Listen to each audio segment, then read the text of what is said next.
इस वीडियो के माध्यम से मैं आप सभी के लिए 16 बेहतरीन और प्रेरणादायक कहानियाँ लेकर आया हूँ।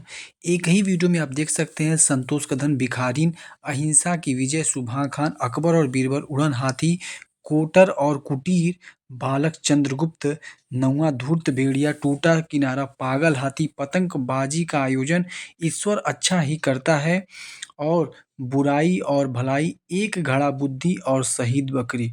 मतलब इस वीडियो में टोटल 16 कहानियाँ हैं, जो कि आप पूरी तरीके से एन्जॉय कर सकते हैं। एक ही वीडियो में 16 कहानियाँ, आपको बहुत ही मज़ा आने वाला है। तो अगर ये पूरा वीडियो अगर आप देखते हैं, अगर आपको अच्छा लगता है, तो चैनल को सब्सक्राइब कर लीजिएगा और इस वीडियो को लाइक ज़रूर कर लीजिएगा। Thank you so much. नमस्कार, स्वागत करते हैं आप सभी का मेरे यूट्यूब चैनल पे। जैसा कि आप सभी के सामने है, संतोष ही धन है, जो कि एक बहुत ही प्रेरणादायक कहानी मैं आपके लिए लेकर आया हूँ। बहुत ही बेहतरीन कहानी है और संतोषम परम सुखम कहा जाता है कि संतोष में ही परम सुख है। अगर ये वीडियो और अगर ये कहानी आपको अच्छी लगे, तो चैनल को सब्सक्राइब जरूर कर लीजिएगा और इस वीडियो को लाइक भी कर दीजिएगा। संतोष ही धन प्रेरणादायक कहानी।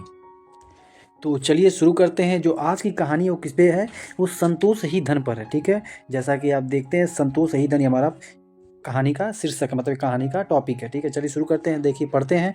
बहुत पुराने समय की बात है। किसी जंगल में एक महात्मा की कुटिया थी। उनका यह प्रतिदिन का नियम था कि वे कुछ साधुओं और अतिथियों को भोजन कराने के उपरांत ही स्वयं भोजन ग्रहण करते थे। मतलब कि उनका एक महात्मा जी का कुटिया था। वो किसी किसी को भोजन कराने के बाद, मतलब साधुओं या अतिथियों को भोजन कराने के बाद ही भोजन वो करते थे। वे अपने इस नियम का पालन लगातार कई वर्षों से कर रहे थे। इस नियम का पालन लगातार कई सालों से, कई वर्षों से कर रहे थे। उनके लिए संतोष ही सबसे बड़ा धन था। आइए आगे चलते हैं। एक बार की बात है, महात्मा को किसी आवश्यक कार्य से बाहर जाना पड़ा। जब वे वापस लौटे तो उन्होंने देखा कि उनके बर्तन चोरी हो गए हैं। जब वो वापस आए, बाहर से जब आए तो उन्होंने देखा कि उनके बर्तन क्या हो गए, चोरी हो गए हैं। बहुत पता लगाने पर जब बर्तन नहीं मिले तो उन्होंने सोचा कि हमें थाने में रिपोर्ट लिखवा देनी चाहिए। वे रिपोर्ट लिखवाने के लिए थाने पहुंचे। काफ़ी देर तक तो थाने के मुंशी ने उनकी तरफ देखा ही नहीं। जब महात्मा ने जोर से बोलकर उनका ध्यान अपनी तरफ आकृष्ट किया तो मुंशी ने गुस्से से कहा, कहो क्या बात है, क्यों कान क्यों फाड़ रहे हो? मेरे बर्तन चोरी हो गए। महात्मा ने ऐसा उत्तर दिया। तुम्हारे पास बर्तन कहाँ से आए थे? मुंशी ने पूछा।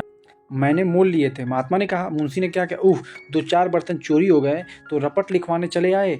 जाओ, हमारे पास इन फिजूल कामों के लिए समय नहीं है। ऐसा ये जो व्यक्ति था ये कह रहा है। ठीक है, महात्मा ने कहा, भाई पैसा खर्च करके बर्तन खरीदे थे, 50 के लगभग होंगे। उन बर्तनों का प्रयोग मैं साधुओं और अतिथि की सेवा के लिए करता हूँ, और अतिथि की सेवा में करता हूँ। मैं आवश्यक कार्य से बाहर गया था, मेरी अनुपस्थिति में बर्तन चोरी हो गया। आप कृपया करके रिपोर्ट लिख दीजिए और हो सके तो पता लगा दीजिए। ठीक है, हो सके तो पता लगा दीजिए। ये साधु देखिए, यहाँ पर ये साधु हैं, ये साधु जी हैं, ये इससे कह रहे हैं मुंशी जी से कि मेरा रिपोर्ट लिख करके उसको पता लगाइए। यह पुलिस का काम है। ठीक है, मुंशी बोला, बिना कुछ लिए मैं रपट नहीं लिखूंगा। तुम्हारे पास यदि 5 रुपए हो तो दे दो, नहीं तो यहाँ से भाग जाओ। महात्मा ने कहा, भाई मेरे पास रुपए तो हैं, लेकिन मैं घूस ना दूंगा, इसे मैं पाप समझता हूँ। महात्मा जी बोले कि मैं आपको घूस नहीं दूंगा, इसको मैं पाप समझता हूँ। तुम्हारे उसके बाद देखिए, तुम्हारे पास रुपए कहाँ से आए? तुमने बर्तन भी कहाँ से मांग कर ही खरीदा होगा। जाओ फिर किसी से मांग लेना। चलो हटो यहाँ से, मेरा समय बर्बाद मत करो। ये कौन बोल रहा है? ये वो मुंशी बोल रहा है। महात्मा ने कहा, अच्छा भाई, जो तेरी इच्छा। धीरे धीरे काफ़ी समय बीत गया। एक बार की बात है, वह मुंशी उसी महात्मा के गांव आ गया। उसने उस गांव में महात्मा की काफ़ी प्रशंसा सुनी। लोगों ने बताया कि महात्मा का नित्य का नियम है कि वह साधु संतों को भोजन कराकर ही स्वयं भोजन करते हैं। मुंशी ने पूछा, उनके पास इतना पैसा कहाँ से आता है? लोगों ने बताया कि महात्मा के नाम प्रतिमा न जाने कहाँ कहाँ से मनी आर्डर आते हैं। मतलब महात्मा के पास कहीं ना कहीं से मनी आर्डर आते हैं, जिससे वो लोगों की सेवा करता है, महात्मा लोगों की सेवा करता है। यह बात सुनकर मुंशी के कान खड़े हो गए। सोचने लगे, जरूर इनका संबंध विदेशों से है। ये जरूर तस्करी या ब्लैक धंधा करते होंगे, या फिर कोई दलाली का कार्य करते होंगे। उसके दिमाग में संदेह का कीड़ा कुलबुलाने लगा। उसने सोचा, हमें इस बात की तह तक जाना चाहिए। प्रतिदिन इतने आदमियों को भोजन मुफ्त में भोजन कराना आसान नहीं है। आजकल की महंगाई के ज़माने में लोगों का अपना गुजारा करना मुश्किल हो रहा है। किसी मज़ेदार केस की खोज में मुंशी महात्मा की कुटिया में गया। तो मुंशी जो है, जो महात्मा जी थे उनके ये सब चीज़ों को सोचने लगा, उनके बारे में गलत सोचने लगा, ठीक है। फिर वो कुछ किसी खोज में मुंशी महात्मा की कुटिया में गया। वहाँ महात्मा एक लकड़ी की चौकी पर बैठे हुए पूजा कर रहे थे। एक और साधु वहाँ पर था, उसने मुंशी को चटाई पर बैठने के लिए कहा। मुंशी तो बैठ गया। ज्यों ही उसकी दृष्टि महात्मा के मुंह पर पड़ी तो ही मुंशी संकुचा गया, ठीक है। जैसे ही उसकी तरफ देखा मुंशी, किसकी तरफ, महात्मा की तरफ, तो वो संकुचा गया। ये तो वही महात्मा जो कुछ समय पहले बर्तन चोरी हो जाने की रिपोर्ट लिखवाने उसके पास आए थे, ठीक है। वही महात्मा रहता है जो उसके पास चोरी वाला केस लिखवाने आया था, रिपोर्ट लिखवाने आया था, जिसकी रिपोर्ट लिखने से मैंने इनकार कर दिया था और 5 रुपये मांगे थे। जब महात्मा की पूजा पूरी हो गई और उसने आँख खोला तो मुंशी ने उन्हें नमस्कार किया और पूछा, महात्मा जी, क्या आपके शिष्य बहुत धनवान है जो आपको मनी ऑर्डर से रुपए भेजते हैं? क्योंकि आजकल इतनी महंगाई में यह नित्य साधु भोजन और तिथि संस्कार करने का कार्य कैसे पूरा होता है? भाई, यह ईश्वर की कृपा है। ये कौन बोलता है? महात्मा जी बोलते हैं। जिसने यह सब का धर्म कर्म पूरा हो रहा है, उसकी मर्जी के बिना तो कुछ भी संभव नहीं है। ना तो मेरा कोई धनी शिष्य है, ना ही मुझे कोई दूसरा मनी ऑर्डर रुपए भेजता है, और ना ही मैं कोई सिद्ध संत हूँ जिसके लिए चढ़ावे में रुपए पैसे मिलते हों। कुछ रुक कर कौन? साधु महात्मा जी, लेकिन तुम्हें यह सब बातें क्यों पूछ रहे हो? साधु जी बोलते हैं, तुम ये क्यों पूछ रहे हो? तुम किस काम से आए हो? अपना काम करके वापस जाओ। महात्मा ने कहा, किससे? मुंशी से। अब मुंशी ने कहा, महात्मा जी, मुझे आश्चर्य हो रहा है कि आप क्या यह पूड़ा का कार्य कैसे चल रहा है? कृपया मेरे इस संशय को दूर कीजिए। बार बार पूछने पर महात्मा जी मुस्कुराए और बोले, मेरा बेटा आजकल सेशन जज है। मनी ऑर्डर उसी के यहाँ से मेरे पास आता है। यह सुनते ही मुंशी जी घबराकर बोले, महाराज जी, आप सन्यासी होने से पहले क्या करते थे? महात्मा ने बोला, मैं सुपरिटेंडेंट पुलिस था। मुझे मेरी पेंशन भी मिलती है। पुत्र के भेजे पैसे से और पेंशन से आए रुपए से ही मैं साधुओं और अतिथियों की थोड़ी बहुत सेवा करता हूँ। यह सुनते ही मुंशी के काटूं तो खून नहीं मुंशी के काटो तो खून नहीं, उसके पैर के नीचे मानो जमीन खिसक गई हो। उसने महात्मा जी के पैर पकड़ लिए और रुधे गले से कहने लगा, महात्मा जी, मुझे क्षमा कर दीजिए, मुझसे बड़ी भूल हुई। उस दिन मैंने आपकी रिपोर्ट नहीं लिखी थी, आपसे 5 रुपये मांगे थे। आप पुलिस सुपरिटेंडेंट थे, यह बात आपने उस दिन क्यों नहीं बताई? महात्मा जी ने कहा, भाई, मैं पुलिस सुपरिटेंडेंट जब था तब था, अब तो मैं सन्यासी हूँ, केवल भगवान का सेवक हूँ। मेरी दृष्टि में सभी लोग बराबर हैं, कोई छोटा या बड़ा नहीं है। यह कौन बोल रहा है? ये सन्यासी बोल रहे हैं, ठीक है। अब तो संतोष ही मेरा धन है, संतोष ही मेरा धर्म है। अक्रोध और क्षमा ही मेरा व्रत है। अक्रोध का मतलब क्रोध नहीं करना, लोगों को क्षमा करना ही मेरा व्रत है। इसीलिए जब तुमने रिपोर्ट नहीं लिखी तो मैं चुपचाप वापस लौट आया। इसीलिए जब तुमने मेरा रिपोर्ट नहीं लिखा तो मैं चुपचाप वापस आ गया। मुंशी की आंखों से आंसू झरने लगे। उसने महात्मा को वचन दिया कि हम कभी घूस नहीं लेगा और अपना काम ईमानदारी से करेगा। आज के संसार में ऐसे ही महात्मा और मुंशी जैसे लोगों की आवश्यकता है। कहने का इस कहानी का तात्पर्य यह है बच्चों कि अगर आपके पास कोई भी चीज़ है, कोई भी आपके पास व्यवस्था है, आपके पास जो भी है, उसी में आपको संतोष करना चाहिए। संतोष ही एक बहुत ही अच्छा धन होता है। मतलब आपको अपने चीज़ों पे ही संतोष करना चाहिए। किसी का कोई कितना कुछ भी हो, उस पर कोई भी घमंड या अभिमान नहीं करना चाहिए। इन्हीं सब बातों के साथ संतोष ही धन है। ये कहानी आपको कैसी लगी इसको जरूर बताइएगा कमेंट बॉक्स में कमेंट करके। अगर अच्छी लगी वो कहानी तो लाइक जरूर कर दीजिएगा और इस चैनल को सब्सक्राइब भी जरूर कर दीजिएगा। Thank you so much. And ऐसे ही एजुकेशनल वीडियो, ऐसे ही कहानी की वीडियो के लिए मेरे चैनल को लाइक, शेयर एंड सब्सक्राइब जरूर करें। Thank you so much. जय हिंद।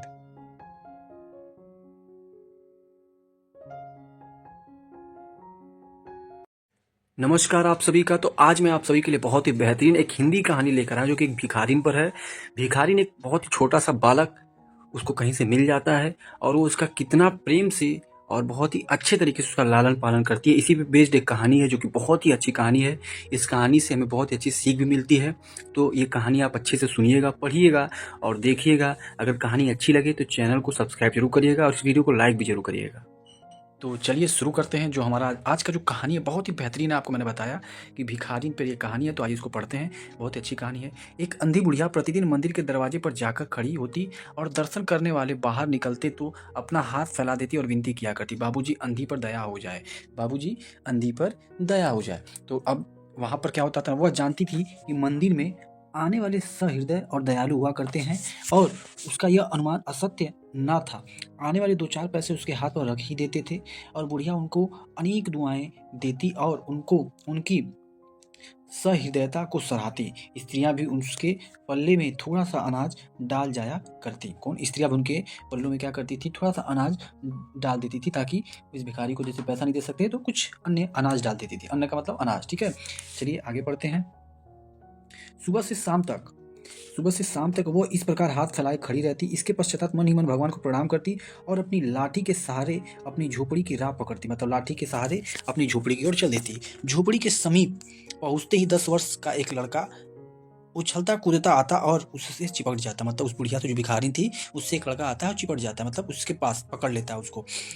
कौन सी बुढ़िया भिखारी जो थी, वह टटोल कर उसके मस्तक को चूमती और बच्चा कौन है, किसका है, कहाँ से है, इस बात का कोई परिचित ना था।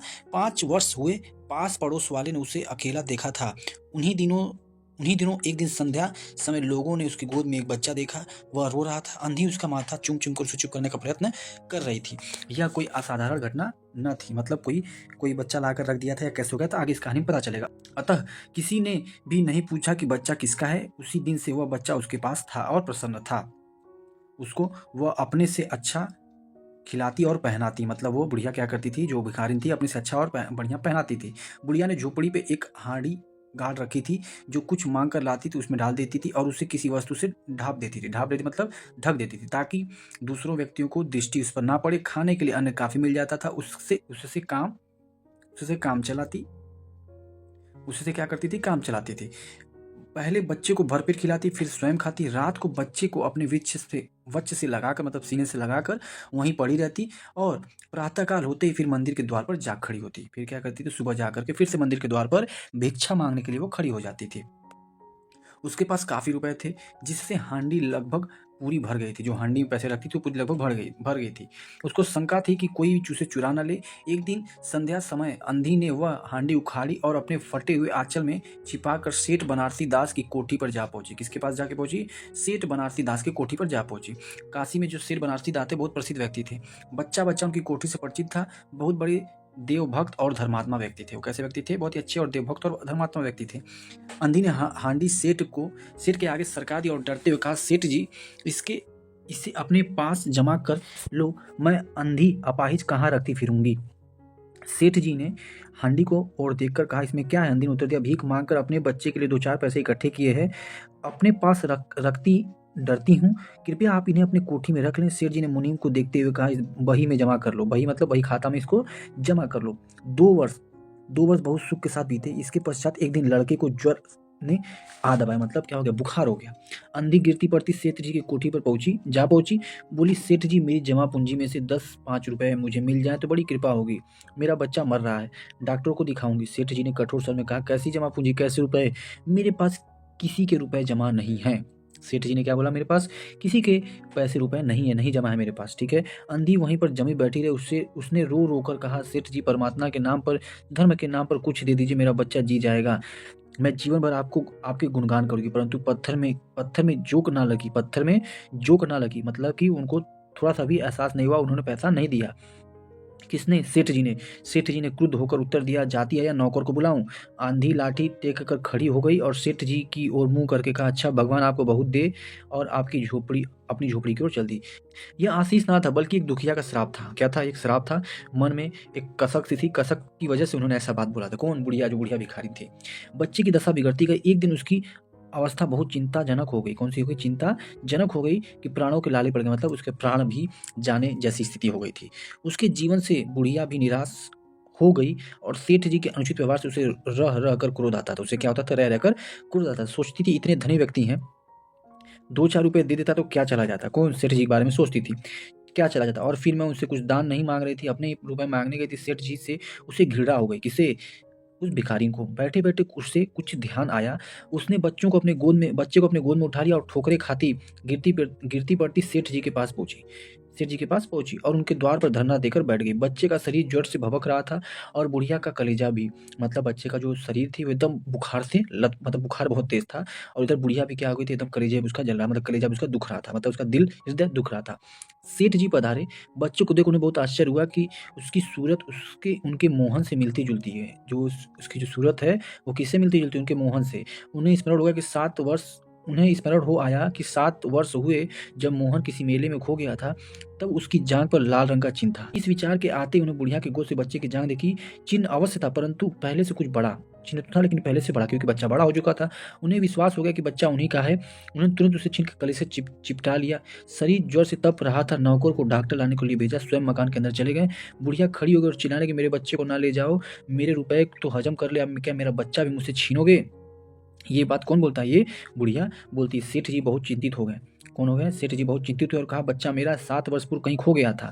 7 वर्ष पूर्व इनका बच्चा खो गया था, अब मिला है, अब इसको नहीं जाने दूंगा और लाख प्रयत्न करके भी इसके प्राण बचाऊंगा। अंधी ने ठहाका लगाया, बच्चा तुम्हारा है इसीलिए लाख यत्न करके उसे बचाओगे, मेरा बच्चा होता तो उसे मर जाने देते क्यों? यह तो अन्याय है। कौन बोलता है? बुढ़िया बोलती है। मतलब उनको उसका आंख खोलती है, तो कितना गलत कर रहा है। इतने दिनों तक खून पसीना करके करके उसको पाला है, मैं उसको अपने हाथ से नहीं जाने दूंगी। सेठ जी की अजीब दशा थी। कुछ करते धरते नहीं बनता था। कुछ देर वहीं मौन खड़े रहे, फिर मकान के अंदर चले गए और बुढ़िया को कुछ समय तक खड़ी रोती रही। फिर वह भी अपनी झोपड़ी की ओर चल दी। दूसरे दिन प्रभु की कृपा हुई। दवा ने अपना जादू का प्रभाव दिखाया। मोहन का बुखार उतर गया और होश आने पर उसने आंखें खोली तो सर्वप्रथम शब्द से उसकी जबान से निकला माँ। क्या निकला? माँ निकला। चारों ओर अपरिचित चेहरा देखकर, चारों ओर क्योंकि वो सेठ जी के घर था, तो चारों ओर अपरिचित चेहरा देखकर उसने अपने नेत्र फिर बंद कर लिए। उस समय से उसका ज्वर फिर अधिक होना शुरू हो गया। सहसा सेठ जी को बुढ़िया का ध्यान आया। उन्होंने फिटन तैयार करे और बस्ती से बाहर उसकी झोपड़ी पर पहुंचे और झोपड़ी बिना द्वार के थी, अंदर गए। अंदर पहुंचकर सेठ जी ने कहा, बुढ़िया तेरा बच्चा मर रहा है, रह रहकर वो तुझे पुकारता है, अब तू ही उसके प्राण बचा सकती है। चल और मेरे नहीं नहीं अपने बच्चे का ही जान बचा ले। ममता ने बुढ़िया को विकल कर दिया और उसने तुरंत कहा, अच्छा चलो। सेठ जी का सहारा देकर उसे बाहर लाए और फिटन पर बैठा दिया। फिटन घर की ओर दौड़ने लगी और उसने उस समय सेठ और भिखारी दोनों की एक ही दशा थी। दोनों की यही इच्छा थी शीघ्र से शीघ्र अपने बच्चे के पास पहुंच जाए। कोठी आ गई। सेठ जी ने सहारा देकर बुढ़िया को उतारा, अंदर लेकर गए और ले जाकर चारपाई के समीप उसको खड़ा कर दिया। उसने टटोलकर मोहन के माथे पर हाथ फेरा। मोहन पहचान गया कि यह उसकी माँ का हाथ है। उसने तुरंत नेत्र खोल दिया और उसके समीप खड़े हुए लोगों को देखकर कहा, माँ तुम आ गई? माँ ने स्नेह भरे स्वर में उत्तर दिया, हाँ बेटा, तुम्हें छोड़कर कहाँ जा सकती हूँ। वो मोहन के सिरहाने बैठ गई और उसका सिर अपने गोद में रख लिया। मोहन को बहुत सुख अनुभव हुआ और वह उसी गोद में सो गया। दूसरे दिन मोहन की दशा अच्छी होने लगी और 10-15 दिनों में वो बिल्कुल स्वस्थ हो गया। मोहन पूरी तरीके से स्वस्थ हो जाने पर बुढ़िया ने विदा मांगी। सेठ जी ने बहुत कहा कि वो उन्हीं के पास रह जाए, परंतु वह सहमत नहीं हुई। उन्होंने रुपए का एक थैली और उसके हाथों में दे दी। उसने पूछा, इसमें क्या? सेठ जी का, इसमें तुम्हारी धरोहर है, तुम्हारे रुपए हैं, मेरा वो अपराध है। अंधी ने बात काट कर कहा, ये रुपए तो मैंने तुम्हारे मोहन के लिए इकट्ठे किए थे, उसी को दे देना। और अंधी लाठी टेकती हुई चल दी। तो आप समझ सकते हैं कि कितनी ही अच्छी कहानी है। एक भिखारी की कहानी है जो एक बच्चे को पा जाती है और बच्चे को पाने के बाद वो उसको बिना किसी भी लालच या किसी भी ऐसे चीज़ों से उसको क्या करती है, बहुत ही प्रेम से लालन पालन करके उसको पालती है। लेकिन वो बालक किसी सेठ जी का रहता है और सेठ कितने दुष्ट टाइप के व्यक्ति थे कि उन्होंने उस बुढ़िया का पैसा भी ले लिया और बच्चा भी छीनने का प्रयास किया। तो इस बातों से हमको ये पता चलता है कि समाज में अच्छे और बुरे दोनों प्रकार के लोग होते हैं। उम्मीद करता हूँ कि ये कहानी आपको बहुत ही अच्छी लगी होगी और आपको समझ में भी आया होगा। अगर आपको कहानी अच्छी लगी हो और अच्छा चीज़ को समझ में आया, इस कहानी से कुछ सीखने को मिला हो, अगर सीखने को क्या मिला कि हमको कभी भी सेठ जी की तरह नहीं बनना है, चाहे पैसा रुपया कितना भी हो जाए, हमको एक अच्छा व्यक्तित्व बनाना है, लोगों का मदद करना चाहिए। तो ऐसा व्यक्तित्व बनाना चाहिए, ना कि सेठ की तरह के पैसा होने के बाद किसी गरीब का ही पैसा ऐंठ लिया जाए। तो अगर इस कहानी से आपको अच्छी सीख मिलती है तो चैनल को सब्सक्राइब जरूर कर लीजिएगा और इस वीडियो को लाइक कर दीजिएगा और अपने दोस्तों और मित्रों तक शेयर जरूर करिएगा। Thank you so much. Subscribe for more such educational video. जय हिंद।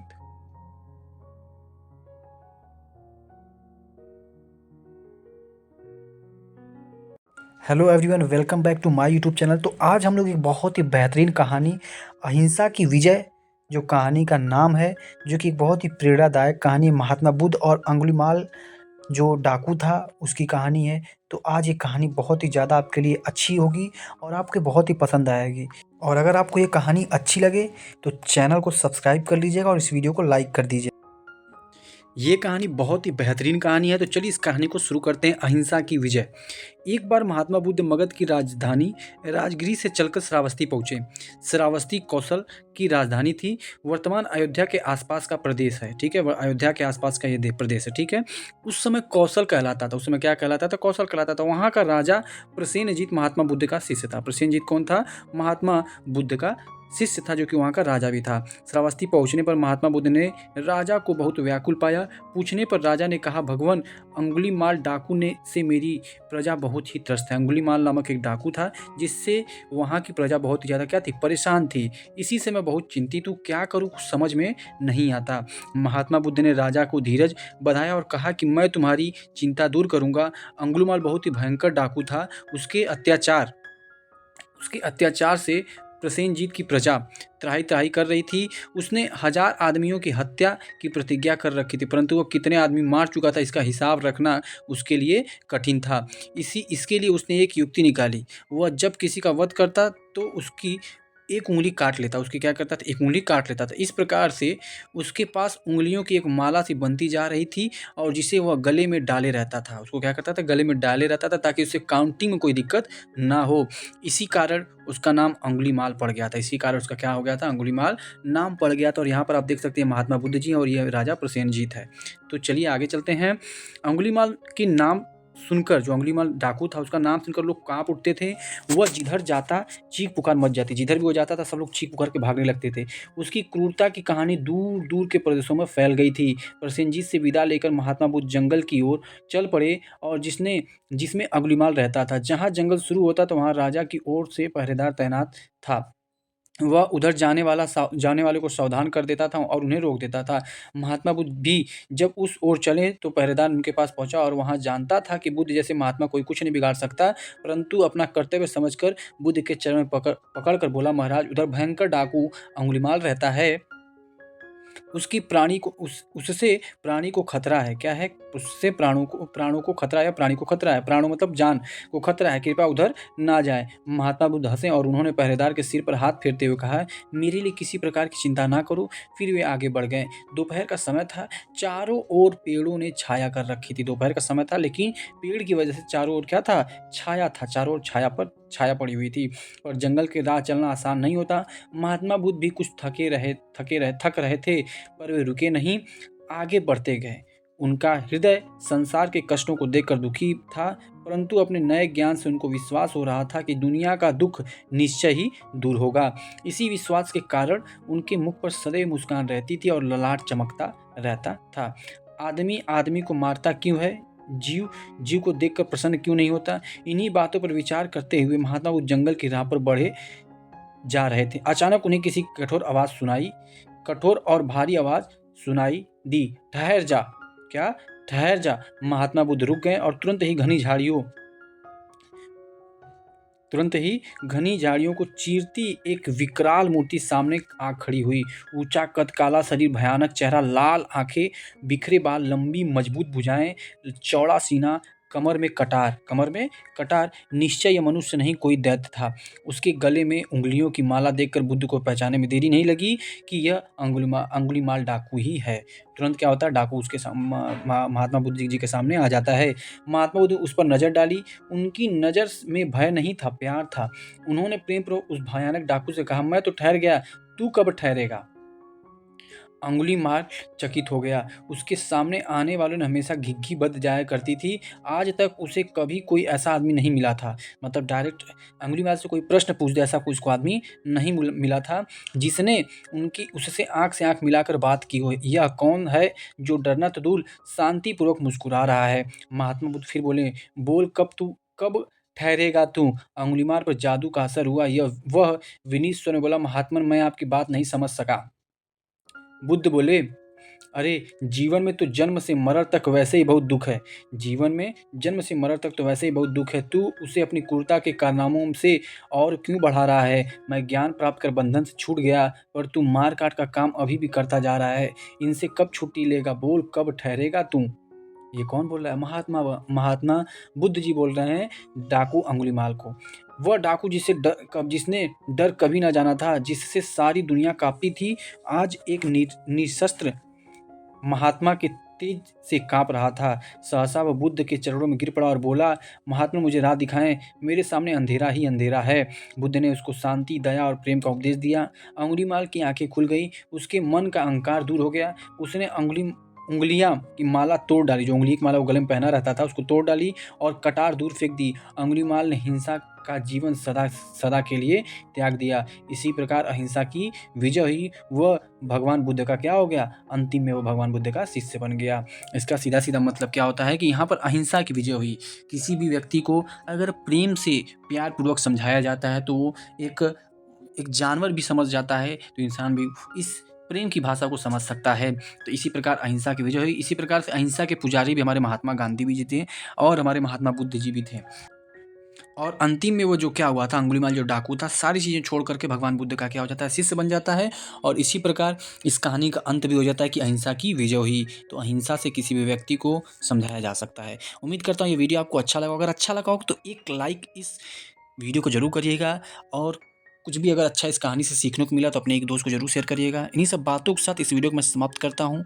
जय हिंद।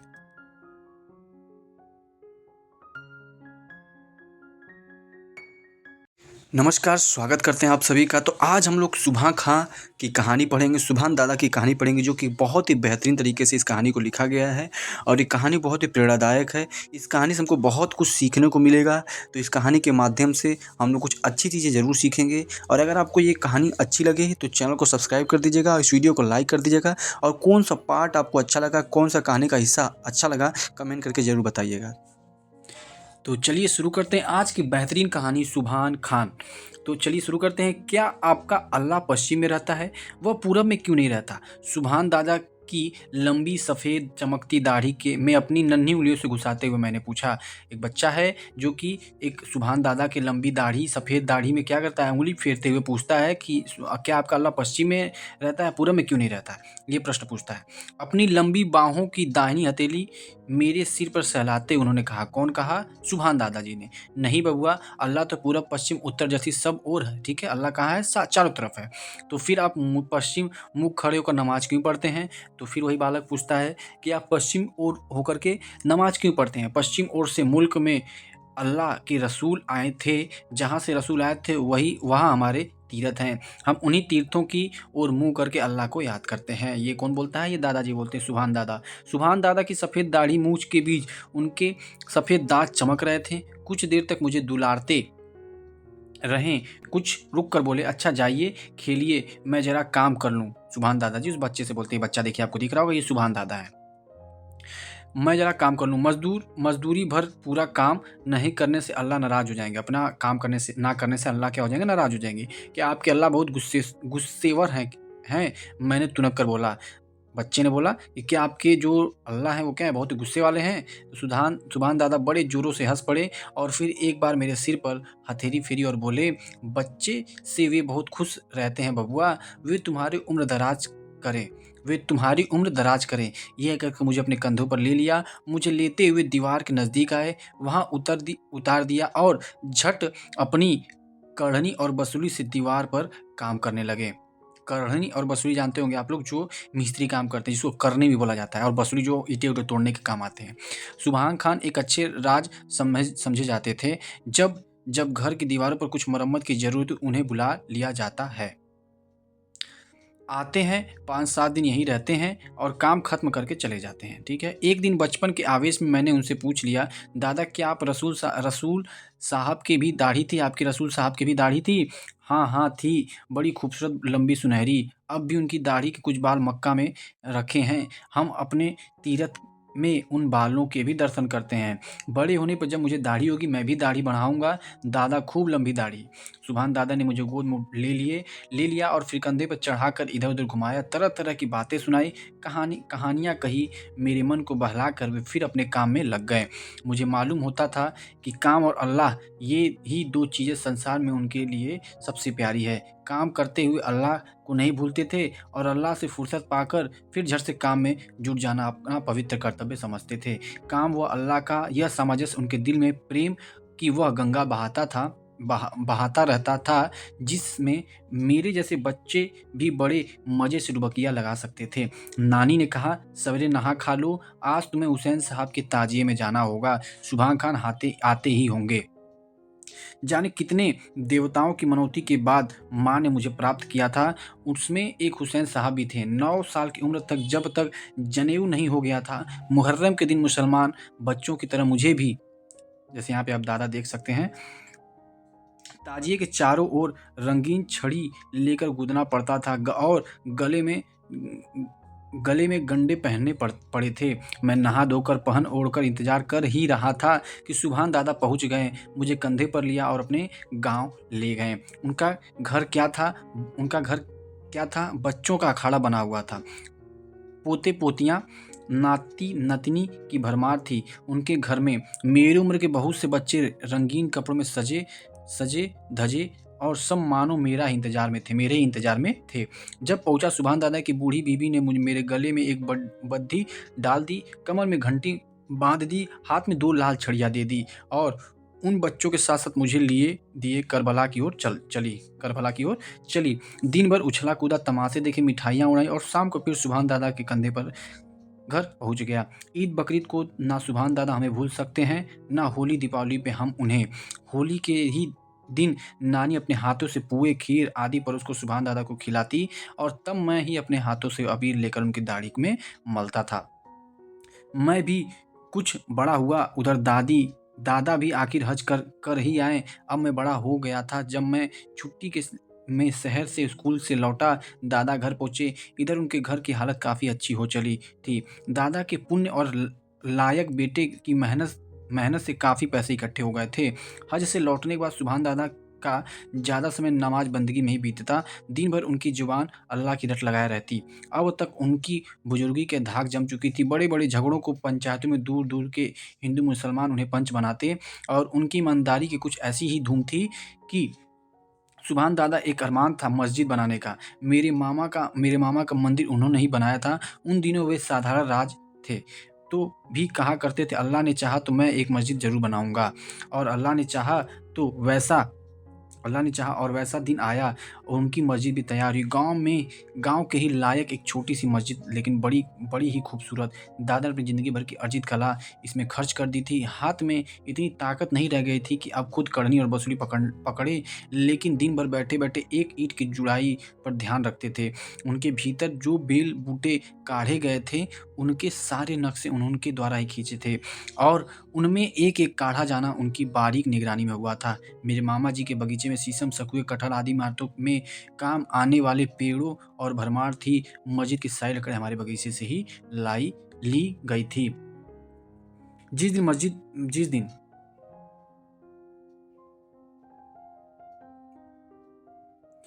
मस्जिद तैयार हुई, सुभान दादा ने आसपास के गांव के प्रतिष्ठित लोगों को न्योता दिया और जितने मुसलमान थे सबने उसमें नमाज पढ़ी। जितने हिंदू आए तो उन्हें सत्कार के लिए दादा ने हिंदू हलवाई रखकर तरह तरह की मिठाई बनवाई, पान इलायची का प्रबंध किया था। अब तक लोग उस मस्जिद के उद्घाटन के दिन सुभान दादा को मेहमानदारी भूले नहीं हैं। तो ये थे सुभान खान दादाजी, जिनकी कहानी मैंने आपको बताया।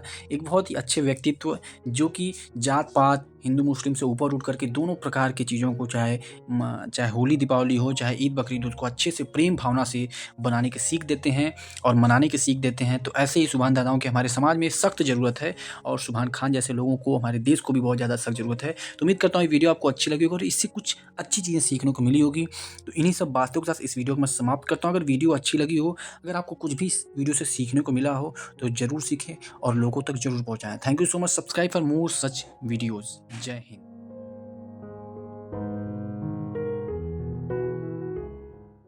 हेलो एवरीवन, स्वागत करते हैं आप सभी का मेरे यूट्यूब चैनल पे। तो आज हम लोग बहुत ही बेहतरीन अकबर और बीरबल की कहानी को पढ़ेंगे और इस कहानी को समझेंगे। आपने बहुत सारी अकबर और बीरबल की कहानियाँ पढ़ी होगी, सुनी होगी और कहीं ना कहीं से देखी भी ज़रूर होगी। तो आज जो कहानी है अकबर और बीरबल की कहानी है। अकबर क्या करता है, बीरबल से 3 प्रश्न पूछता है जो कि बहुत ही बेहतरीन प्रश्न होते हैं और बीरबल कुछ समय मांगता है कि मैं कुछ दिन का समय मांगता हूँ आपसे और मैं आपको कुछ दिन बाद इसका जवाब दूंगा। और वो तीनों प्रश्न बीरबल अपनी पुत्री को बताता है और पुत्री मुस्कुराते हुए कहती है कि पिताजी आप परेशान न, इन सभी प्रश्नों का उत्तर तो मैं बहुत ही आसानी से दे दूंगी। आप मुझे महाराज के पास ले चलें, मतलब अकबर के पास ले चले। और बीरबल की पुत्री आती है और अकबर को बहुत ही बेहतरीन तरीके से उस सभी प्रश्नों का जवाब देती है और अकबर इन सभी जवाबों से बहुत खुश होता है। तो चलिए शुरू करते हैं आज की कहानी। तो आज की जो कहानी बहुत ही बेहतरीन अकबर और बीरबल की कहानी है। तो चलिए बिना देरी किए, अकबर और बीरबल का आप लोग नाम सुने होंगे, तो चलिए इसको कहानी को शुरू करते हैं। मुगल कालीन बादशाहों में अकबर का नाम बहुत प्रसिद्ध था। अकबर के दरबार में अनेक विद्वान मंत्रियों में बीरबल एक मंत्री थे। बीरबल बहुत ही चतुर और बुद्धिमान थे। बादशाह प्रायः बीरबल से ऐसे कठिन प्रश्न पूछा करते थे जो समस्या के रूप में होते थे, और बीरबल उन प्रश्नों के उत्तर बड़ी ही तर्कपूर्ण ढंग से दिया करते थे। मतलब अकबर बीरबल से बहुत ही अच्छे प्रश्न पूछते थे और बीरबल उनका बहुत ही अच्छे तरीके से जवाब देते थे। इसी क्रम में एक दिन बादशाह ने सोचा कि बीरबल से कोई ऐसा प्रश्न पूछना चाहिए जिसका उत्तर देने में उसे कठिनाई हो। इस तरह से कुछ दिन बीत गए। एक दिन बीरबल अपने घर जा रहा था। उन्होंने एक गरीब बालिका को देखा और वह सड़क के किनारे बैठी एक चना आराम से खा रही थी। बीरबल ने पूछा, तुम एक एक दाना क्यों खा रही हो? बच्ची ने बड़े विश्वास से कहा, भिक्षा में यही थोड़े से चने मिले थे। यदि मैं इन्हें एकदम खा जाऊं तो भूख एकदम तंग करेगी, इसीलिए एक एक दाना खाकर बीच बीच में पानी पी रहे हूँ। इससे बहुत देर तक पेट को सहारा मिल जाएगा। बच्ची का उत्तर सुनकर बीरबल बहुत प्रसन्न हुए और उन्होंने सोचा कि यह बच्ची अनाथ है परंतु बुद्धिमान है, भीख मांगकर निर्वाह करती है, इसे घर ले जाना चाहिए। यह सोचकर बीरबल उसे अपने साथ घर ले आए और पुत्री के समान उसका पालन पोषण करने लगे। थोड़े ही दिनों में अच्छे खाने पीने से लड़की हष्ट-पुष्ट हो गई। वह भी बीरबल के समान ही कठिन प्रश्नों के उत्तर सरलता से दे देती थी। एक दिन बादशाह अकबर ने बीरबल से एक साथ 3 प्रश्न पूछ डाले। ईश्वर कहाँ रहता है? ईश्वर कैसे मिलता है? और वह क्या करता है? ये 3 प्रश्न बीरबल से अकबर ने पूछा। बादशाह अकबर ने बीरबल के लिए तत्काल तीनों प्रश्नों का उत्तर देना संभव नहीं था, इसीलिए उन्होंने कहा, जहाँपनाह, आपने कई दिनों के बाद प्रश्न सोचकर प्रश्न किए हैं, अतः मुझे उत्तर भी देने में कुछ समय तो मिलना ही चाहिए। बादशाह ने स्वीकार कर लिया और उन्हें 1 सप्ताह का समय दिया। बीरबल घर आए तो तीनों प्रश्न उनके दिमाग के चक्कर काट रहे थे। उनके उत्तर सूझ नहीं रहे थे। वो चुपचाप चारपाई पर लेट गए और उस लड़की ने देखा कि आज पिताजी चुपचाप चारपाई पर लेट गए हैं। अवश्य ही कुछ कारण। उसने पूछा, पिताजी आप कुछ परेशान लग रहे हैं, कृपया बताइए आपकी चिंता का कारण क्या है? क्या कारण है? बीरबल ने पहले तो कुछ नहीं बताया, मगर बच्ची के हट के सामने उन्हें झुकना ही पड़ा। उन्होंने कहा, बेटी, आज बादशाह ने एक साथ 3 प्रश्न पूछे जिनका मैं उत्तर ना दे सका। वे प्रश्न तुम्हारी समझ से भी ऊपर है, अतः बताने का कोई लाभ नहीं। लड़की ने हट करते हुए कहा, आप बताए तो शायद मैं ही उत्तर दे सकूं। कभी कभी छोटी वस्तु बड़ी वस्तु से अधिक लाभकारी हो सकती है। जो काम सुई कर सकती है वो तलवार नहीं कर सकती है। तो ये देखिए, बच्ची से जो है ऐसा प्रश्न पूछा गया तो बच्ची बीरबल को एकदम परेशान करने लगती है कि पिताजी आप बताइए। वही बच्ची जिसको बीरबल अपने घर लेके गया होता है। बीरबल ने उसी 3 प्रश्न की बारी बारी से बताया। ईश्वर कहाँ रहता है? वह कैसे मिलता है? वह क्या करता है? प्रश्न सुनकर लड़की ने मुस्कुराते हुए पिताजी से, ये भी कोई प्रश्न है? आप चिंता मत करिए, आप बादशाह से बस इतना कह दें कि इन प्रश्नों का उत्तर तो मेरी पुत्री ही दे देगी। आप मुझे राजमहल अपने साथ ले चलें। लड़की ने जिस आत्मविश्वास से यह बात कही थी, बीरबल को विश्वास हुआ कि लड़की उत्तर देने में समर्थ है। अगले दिन दरबार में बीरबल गए, लड़की को साथ ले गए। बादशाह ने बीरबल से पूछा, बीरबल प्रश्नों के उत्तर खोज कर लाए हो? बीरबल ने उत्तर दिया, जहाँपनाह, ऐसे सरल प्रश्नों के उत्तर तो मेरी लड़की ही दे देगी, आप इससे ही पूछ लीजिए। अकबर, बेटी, तुम मेरे 3 प्रश्नों के उत्तर दोगी? लड़की ने अकबर को नमस्कार करते हुए कहा, जहाँपनाह, मैं प्रयत्न अवश्य करूंगी। अकबर ने प्रश्न पूछना शुरू किया। अकबर ने बोला, ईश्वर कहाँ रहता है? पहला अकबर का जो प्रश्न था, ईश्वर कहाँ रहता है? तो लड़की बोली, महाराज दूध मंगवाइए। लड़की ने दूध में शक्कर मिलाई और बादशाह को देकर पूछा, जहाँपनाह, दूध का स्वाद कैसा है? अकबर, मीठा है। लड़की, पर बादशाह सलामत, इसमें शक्कर कहाँ है? अकबर, शक्कर तो घुल गई सारे दूध में शक्कर है। लड़की, हुजूर, जैसे दूध में मीठा मिला है ऐसे ही ईश्वर संसार में प्रत्येक वस्तु में रहता है। बादशाह ने लड़की को शाबाशी दी और दूसरा प्रश्न पूछा, ईश्वर कैसे मिलता है? लड़की, जहाँपनाह, थोड़ा दही मंगाइए। दही मंगवाया गया। जहाँपनाह, बताइए इसमें मक्खन कहाँ है? इसमें मक्खन है कि नहीं है? लड़की ने कहा कि जहाँपनाह, बताइए इसमें मक्खन है कि नहीं? अकबर, मक्खन तो है। लड़की, पर मक्खन कहाँ है? अकबर, वह ऐसे नहीं दिखता है, वह तो दही के बिलोने पर निकलता, मतलब दही को फेंटने पे मिलता है। लड़की, आपके दूसरे प्रश्न का ये उत्तर जापना, जैसे दही को बिलोने से मक्खन मिलता है, उसी प्रकार से ध्यान लगाने से, मन को एकाग्र करने से ही ईश्वर की प्राप्ति होती है। अकबर लड़की की बुद्धिमत्ता पर आश्चर्यचकित रह गया। लड़की, अकबर,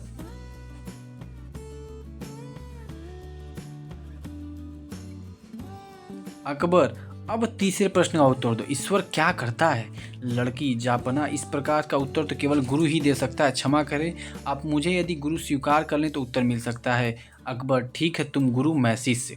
लड़की, श्रीमान, गुरु का स्थान ऊंचा होता है और शिष्य क्या नीचे, और अपने आपने मुझे गुरु माना है, अतः आप सिंहासन से उतर के नीचे आसन पर बैठने का कष्ट करें। अकबर सिंहासन से उतर के नीचे आसन पर बैठ गए।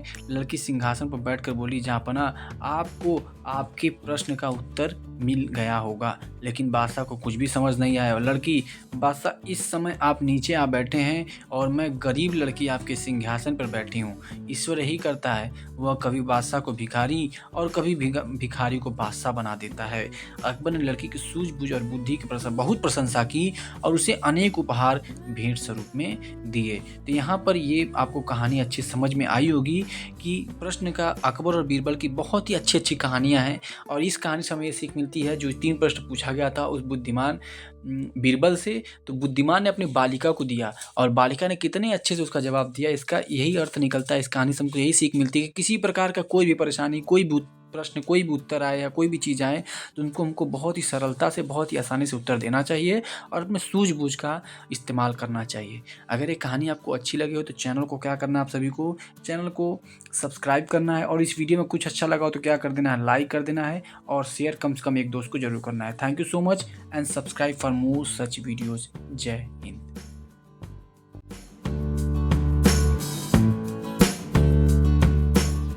आज की जो कहानी है वो एक उड़ती हुई हाथी पर कहानी है। उड़ता हुआ हाथी आसमान से आता है और कुछ फसल चुरा ले जाता है। तो चलिए आज की जो कहानी इसको शुरू करेंगे, उड़न हाथी की कहानी, जो कि हिंदी कहानी है। बहुत ही मज़ा आएगा आप सभी को ये कहानी सुनकर, और अगर आपको सच में ये कहानी अच्छी लगे तो चैनल को सब्सक्राइब कर दीजिएगा और इस वीडियो को लाइक कर दीजिएगा। तो चलिए शुरू करते हैं उड़न हाथी की कहानी। बहुत समय पहले की बात है, एक सुंदर और हरा भरा गांव था। वहाँ खेतों में फसलों का संगीत बिखरा हुआ था। चारों ओर गन्ने के खेत ही खेत नजर आते थे। उस गांव में एक दीनू नाम के किसान का भी अपना एक छोटा सा खेत था। खेत छोटा होने के कारण उसकी आमदनी भी कम थी, इसीलिए पूरे गांव में दीनू ही सबसे गरीब किसान था। दीनू कड़ी मेहनत से अपने छोटे से खेत में गन्ने की फसल उगाता और शहर में बेचकर जो भी रुपया पैसा मिलता उससे साल भर बड़ी मुश्किल से अपना घर चलाता। हर वर्ष की भांति इस वर्ष भी दीनू किसान के छोटे खेत में गन्ने की अच्छी फसल तैयार हो गई। गांव के सभी किसानों ने उसका फसल की बहुत तारीफ की। उसके फसल की क्या की? बहुत ज़्यादा तारीफ की दीनू के खेत की या फसल की। एक सुबह जब दीनू अपने खेत पर पहुंचा तो उसके होश उड़ गए। खेत में किसी जानवर ने गन्ने खाए थे। यह देखकर दीनू को बहुत दुखी हुआ। यह देखकर दीनू बहुत दुखी हुआ। उसे गांव वालों पर शक हुआ, लेकिन अगली सुबह भी जब उसने अपने खेत में वही नज़ारा देखा तो उसके गुस्से और दुख का ठिकाना ना रहा। एक तो छोटा सा खेत, ऊपर से गन्ने, इतनी बर्बादी वह सह नहीं सकता। गन्ने की इतनी बर्बादी वह सह नहीं सकता था। दीनू ने निश्चय किया कि आज वो रात भर अपने खेत की निगरानी करेगा। उसने खेत की निगरानी करनी शुरू कर दी। कभी वो आकाश में चांद तारों को देखता तो कभी अपनी गन्ने की फसल की ओर।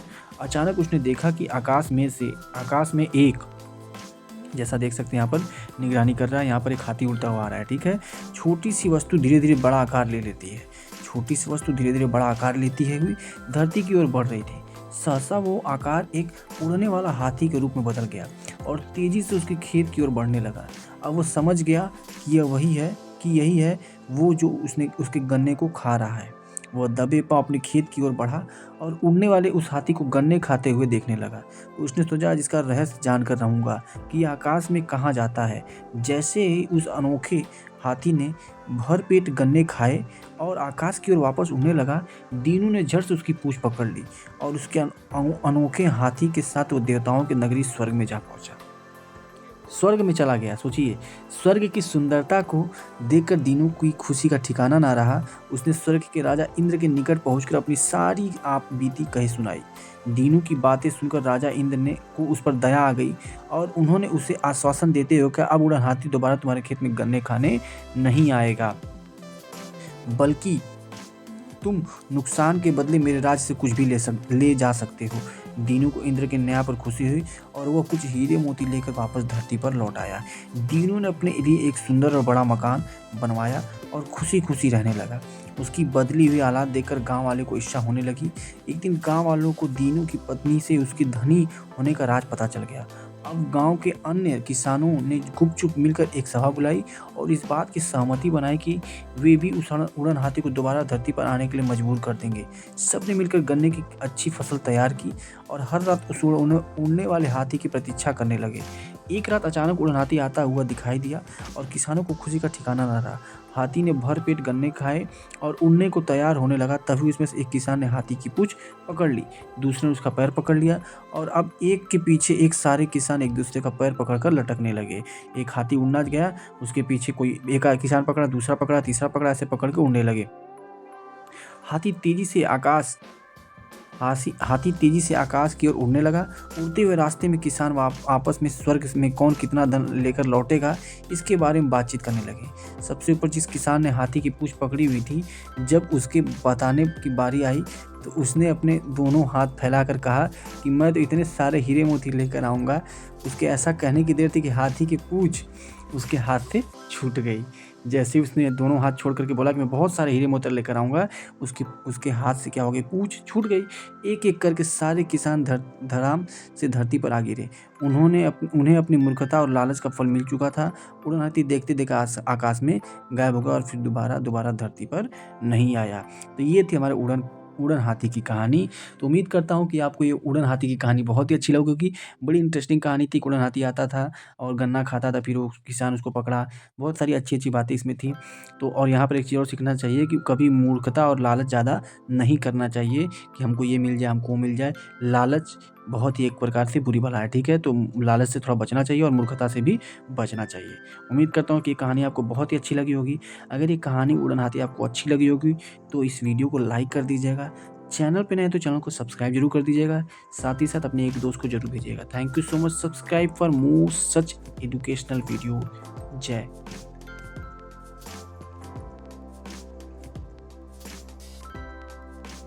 आज की जो कहानी है बहुत ही बेहतरीन कहानी है। तो आज हम लोग कोटर और कुटीर की कहानी को पढ़ेंगे और समझेंगे। कोटर मतलब होता क्या? कोटर का मतलब होता है किसी भी पेड़ में चिड़िया या पक्षी के द्वारा खोद करके बनाया गया एक जगह जो होता है उसे हम लोग कोटर बोलते हैं। और कुटीर क्या होता है? कुटीर एक झोपड़ी होती है, ठीक है। इसका और भी दो अर्थ निकलते हैं, लेकिन इस कहानी के माध्यम से हम समझेंगे कि जो चातक होता है, चातक मतलब पपीहा, उसकी कहानी समझेंगे, चातक पुत्र की कहानी समझेंगे। और इस कहानी के माध्यम से हम लोग ईमानदारी का बहुत ही बड़ा एक एग्जाम्पल भी समझेंगे, बुद्धधन और गोकुल की कहानी। तो चलिए शुरू करते हैं आज की बहुत ही अच्छी कहानी, कोटर और कुटीर। दोपहर के समय सूर्य की किरणों से पृथ्वी जल रही थी। कोटर में बैठा चातक पुत्र व्यास से अति व्याकुल था। चातक पुत्र, उसने अपने पिता को बताया कि प्यास के कारण उसके प्राण निकले जा रहे हैं। पिता ने पुत्र को धैर्य धारण करने को कहा। उसने अपने पुत्र को बताया कि हम केवल बादलों का ही जल ग्रहण करते हैं, यह हमारा कुल व्रत है। चातक पुत्र ने अपने पिता की बात का विरोध किया और कहा, मैं इस व्रत को तोड़ूंगा, मेरे प्राण निकल रहे हैं, मैं बादलों के स्थान पर किसी अन्य स्थान का जल ग्रहण करूंगा। चातक पुत्र का मतलब होता है कि सबसे पहले आपको मैं ये बता दूं, चातक मतलब होता है एक ऐसा पक्षी जो सिर्फ बारिश का पानी पीता है।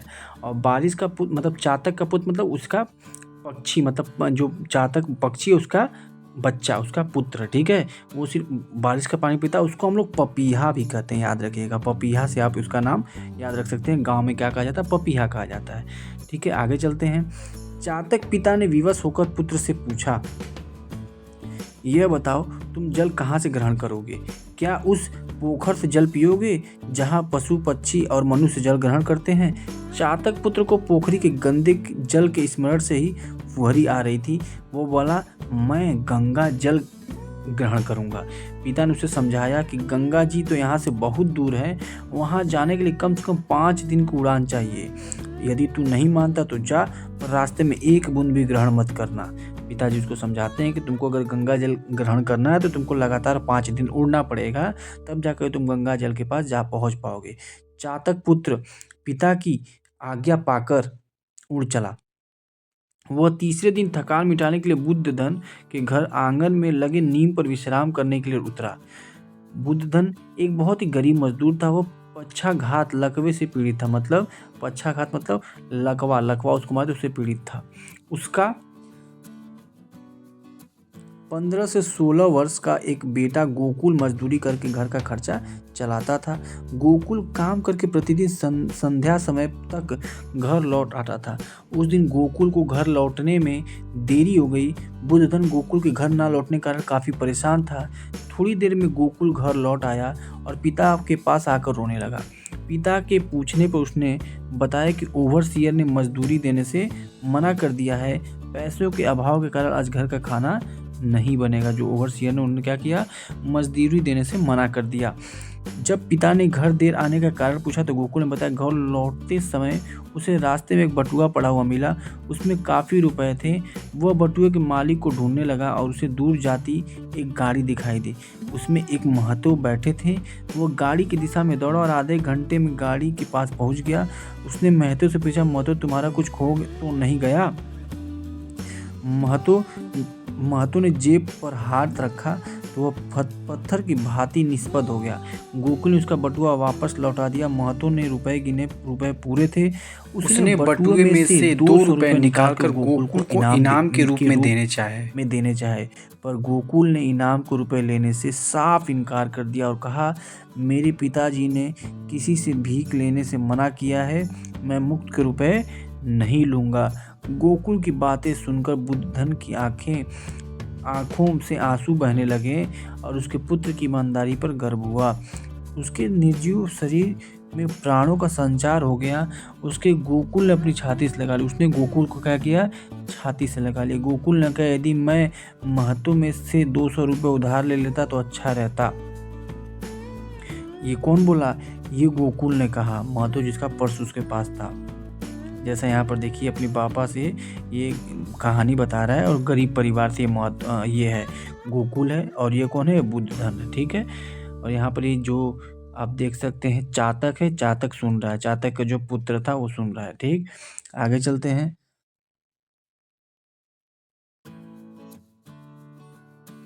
बुद्धधन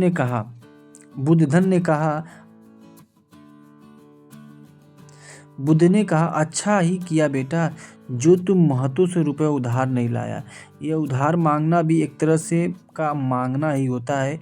1-2 दिन की भूख हमारा कुछ नहीं बिगाड़ सकती। जिस तरह चातक अपने प्राण देकर भी मेघ के सिवा किसी अन्य स्रोत का जल ग्रहण कर व्रत नहीं तोड़ता, उस तरह तू भी ईमानदारी का टेक मत छोड़ना, चाहे कितनी भी विपत्ति पड़े। अपनी नियति को मत डिगाना, बुद्धधन ने कहा। नीम के पेड़ पर बैठे चातक पुत्र ने बुद्धधन और गोकुल के मध्य हो रही बातचीत सुनी। उसकी आंखों से आंसू बहने लगे। वो सोचने लगा कि वो कितना अभागा है जिसने अपने पिता की बात नहीं मानी। प्रातः होते ही वो अपने कोटर की ओर उड़ पड़ा। कोटर मतलब होता है, आपको पता होगा, जहाँ पे चिड़िया रहती हैं। कोटर की ओर उड़ चला। प्रातः होते ही वो अपने कोटर की ओर उड़ चला। उसकी गति पहले की अपेक्षा अब अधिक तेज थी। फिर भी पहुंचने में उसे 7 दिन लग गए। इधर अगले दिन ही बादलों ने ऐसी वर्षा की झड़ी लगा दी कि उसे बीच बीच में कई जगह रुकना पड़ा और अपने कोटर में पहुंचकर उसने अपने माता पिता से माफ़ी मांगी। कोटर मतलब कि अगर पेड़ है, पेड़ में कुछ खोखला भाग होता है, उसी के अंदर उसी कोटर बोलते हैं। ठीक है, वो आसपास मतलब होता है, खोखला भाग होता है, पेड़ का खोखला भाग होता है। ठीक है, तो इसीलिए कहा गया है कि संकट के समय में भी अपनी मान और मर्यादा का उल्लंघन नहीं करना चाहिए, क्योंकि चरित्र की कसौटी कठिनाइयों की घड़ी में ही होती है। जो चरित्र होता है ना, जो आदमी का चरित्र होता है, वो हमेशा कठिन परिस्थितियों में ही पहचाना जाता है। इसीलिए चरित्र बहुत ही अच्छा होना चाहिए। कभी भी किसी चीज़ का मतलब किसी बहुत अच्छी चीज़ भी हो उसके चक्कर में अपने चरित्र को कभी ख़राब नहीं करना चाहिए। हमेशा चरित्र ईमानदारी होना चाहिए, एक दृढ़ निश्चय वाला व्यक्ति होना चाहिए हमेशा। जैसे कि ये बुद्धन का जो बालक था गोकुल, वो इतना ईमानदार था कि उसको बटुआ मिलने के बाद भी वो सारा पैसा लौटा देता। इस प्रकार से ईमानदार होना चाहिए। उम्मीद करता हूँ कि वीडियो आपको अच्छी लगी होगी और आपको ये कहानी से कुछ सीखने को मिला होगा कि आदमी को, मनुष्य को हमेशा ईमानदार रहना चाहिए और हमेशा अपने चरित्र को निर्माण करना चाहिए। किसी भी खोखली चीज़ या बेकार की चीज़ों के लिए अपने चरित्र को धूमिल नहीं करना चाहिए, ख़राब नहीं करना चाहिए। अगर ये कहानी आपको अच्छी लगी हो तो चैनल को लाइक कर दीजिएगा और इस वीडियो को भी लाइक कर दीजिएगा। साथ ही साथ इस चैनल को सब्सक्राइब भी कर दीजिएगा और उम्मीद करता हूँ कि आपको चातक के बारे में पता चल गया होगा कि चातक क्या करता है, सिर्फ और सिर्फ वर्षा का वन पीता है। ये भी आपको कहानी पता चल गई होगी। उम्मीद करता हूँ वीडियो अच्छी लगी। Subscribe for more such videos. जय हिंद।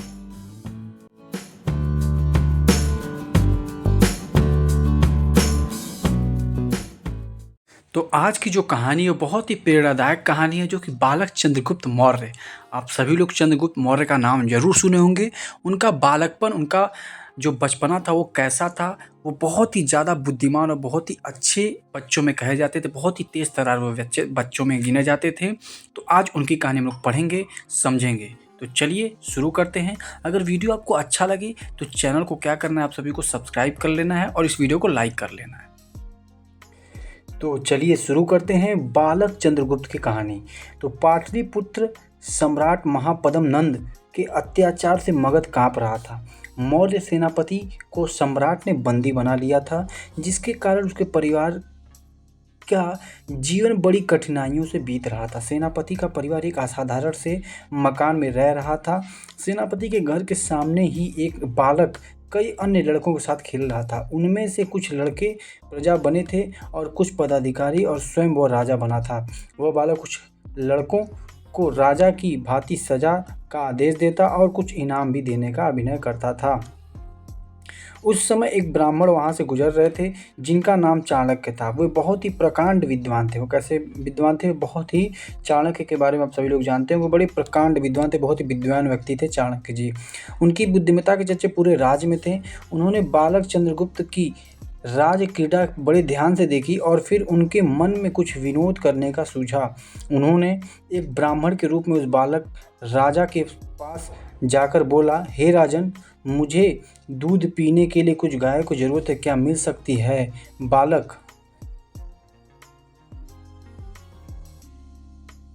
बालक ने निसंकोच एक राजा की भांति अभिनय करते हुए घास चरती हुई गायों की ओर इशारा करते हुए कहा, ब्राह्मण देव, इन गायों में से जितनी गाय आपको लेनी हो ले लीजिए। ब्राह्मण ने हंसकर कहा, राजन, ये गाय जिसकी है वो मुझे मारने लगा तो? बालक ने गर्व से कहा, किसमें इतना साहस है कि राजा के आदेश को ना माने? मैं राजा हूँ, मेरी आज्ञा जरूर मानी जाएगी। यह सुनकर ब्राह्मण ने पूछा, राजन, आपका नाम क्या है? तभी उसकी माँ वहाँ आ गई। ब्राह्मण से हाथ जोड़कर बोली, महाराज, ये बड़ा नटखट बालक है, इसने कोई अपराध तो नहीं किया? ब्राह्मण ने कहा, नहीं, यह तो बड़ा होनहार बालक है, इसे उच्च शिक्षा हेतु राजकुल में भेजा करो। यह सुनकर बालक की माँ रोने लगी और अपनी सारी व्यथा ब्राह्मण देव को बताया। ब्राह्मण ने कहा, तुम्हें चिंता करने की आवश्यकता नहीं है, तुम बिना डरे इसे राजसभा में ले जाओ। यह अवश्य ही राजा नंद की परीक्षा में सफल होकर राजकुल में दाखिला प्राप्त कर लेगा। तो आगे देखिए क्या कहता है। इतना कहकर ब्राह्मण देव बालक को आशीर्वाद देकर चले गए। यहाँ इतना कहने के बाद ब्राह्मण देव कहा कि आशीर्वाद देकर चले गए। कुछ दिन बाद डरते डरते बालक की माँ उसे लेकर राजसभा में नंद के सामने उपस्थित हुई। उसी समय किसी राजा ने कि यहाँ से नंद की राजसभा में लोहे के पिंजड़े में मोम का सिंह बनाकर भेजा गया था। उसे साथ यह शर्त भी थी कि पिंजड़े को खोले बिना ही सिंह को बाहर निकालना है। पिंजड़े को क्या करना था? बिना खोले ही सिंह को बाहर निकालना था उस पिंजड़े से। सारी राज्यसभा इस पर विचार करने लगी, लेकिन मूर्ख सभासद कोई तरीका नहीं ढूंढ सके। यहाँ पर देखिए, ये शेर है अंदर, इसको बिना पिंजड़े को खोले इसको बाहर निकालना था, ठीक है। और ये कैसा था? ये पिंजड़े में मोम का सिंग था। मोम का सिंग मतलब मोमबत्ती जो होता है ना, मोम, उसका सिंग था। तो आगे चलते हैं। अपनी माँ के साथ खड़ा हुआ बालक, अपनी माँ के साथ खड़ा बालक भी यह सब देख रहा था। वह कहा चुपचाप रहने वाला था। उसने राजा के नंद से कहा, मैं इस पिंजरे से शेर को बाहर निकाल सकता हूँ। यह सुनकर सभी सभासद हंसने लगे। नंद को भी आश्चर्य हुआ कि उन्होंने पूछा, यह कौन है? किसी ने बताया कि यह राजबंदी मौर्य सेनापति का लड़का है। यह सुनते ही वह क्रोध में बोला, यदि तुमने अपने कहे अनुसार इसे बाहर नहीं निकाला तो तुम्हें भी इसी पिंजरे में बंद कर दिया जाएगा। उसकी माँ बड़ी सोच में पड़ गई, यह विपत्ति कहाँ से आ गई। बालक बड़ी निराशा से पिंजरे की ओर बढ़ा और उसे भली भांति देखने लगा। फिर लोहे के छड़ों को गर्म करने लगा। छड़ों की गर्म होते ही मोम का सिंग पिघलकर पिंजरे से बाहर आने लगा। यह देखकर वहां उपस्थित सभी लोग चकित रह गए। राजा नंद ने पूछा, तुम्हारा क्या नाम है? बालक ने जवाब दिया, चंद्रगुप्त। उसकी बुद्धिमत्ता देखकर राजा नंद ने उसे तक्षशिला के विश्वविद्यालय में पढ़ने के लिए भेज दिया। कुछ वर्षों बाद अर्थात 321 ईसा पूर्व में यह बालक उसी ब्राह्मण चाणक्य की सहायता से चक्रवर्ती सम्राट चंद्रगुप्त मौर्य बनकर मगध में पाटलिपुत्र के राज सिंहासन पर बैठा।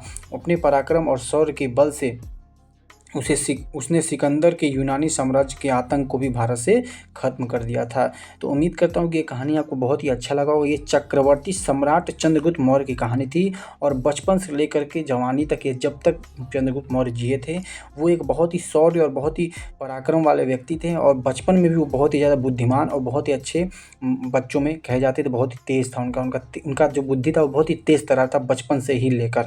तो इन्हीं सब बातों के साथ इस वीडियो को मैं समाप्त करता हूँ। वीडियो अच्छी लगी हो और कहानी पसंद आई हो तो ज़रूर इस वीडियो को लाइक करिएगा और अपने दोस्तों को शेयर करिएगा और सब्सक्राइब का बटन जरूर दबा लीजिएगा। Thanks for watching. जय हिंद।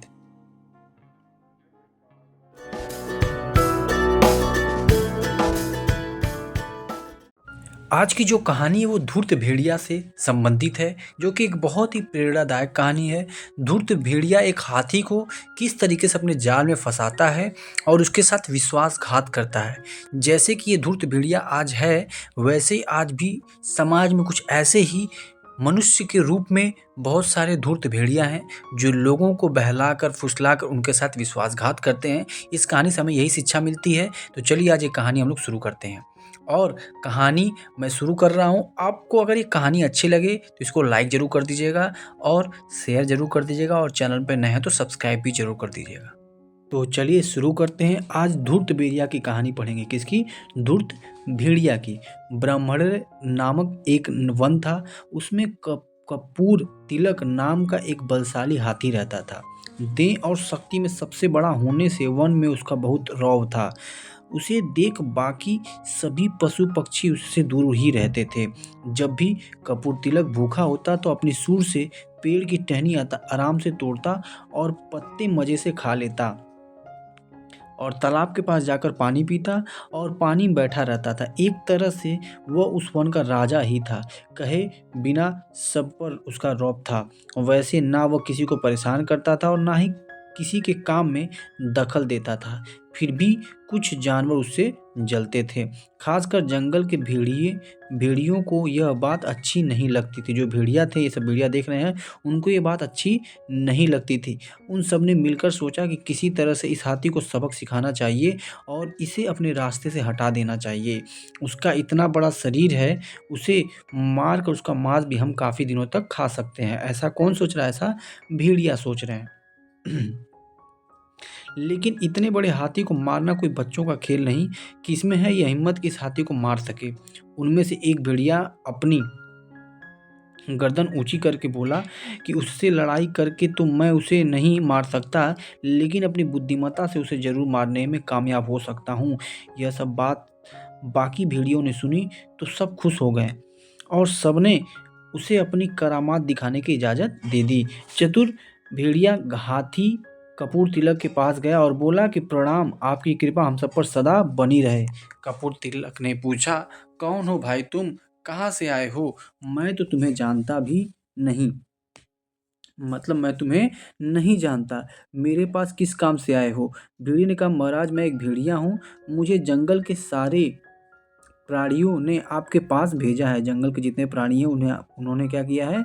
आपके पास भेजा है। जंगल का राजा इस सब की देखभाल करता है, उसी से जंगल की शान होती है। लेकिन अफसोस की बात यह है कि अपने जंगल में कोई राजा ही नहीं, हम सब मिलकर सोचा कि आप जैसे बलवान को ही जंगल का राजा बनाना चाहिए। इसीलिए हमने राज्याभिषेक का मुहूर्त निकाला है। यदि आपको कोई आपत्ति ना हो तो आप मेरे साथ चल सकते हैं और हमारे जंगल के राजा बन सकते हैं। भेड़ियों ने क्या किया कि राजा को बरगला दिया, बरगलाने मतलब उसको बहकाने की कोशिश किया और इसको राजा बनाने का लालच दे करके मतलब बुला के ले जाने, अपने साथ ले जाने के लिए आ गए थे सब। ठीक है, राजा बनने की बात सुनकर किसी खुशी नहीं होगी। ठीक है, राजा बनने की बात सुनकर किसी खुशी नहीं होगी।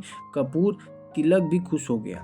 अभी थोड़ी देर पहले तो मैं कुछ भी नहीं था, अब एकदम से राजा बन जाऊंगा, यह सोचकर उसने तुरंत हामी भर दी और दोनों साथ ही साथ चल पड़े।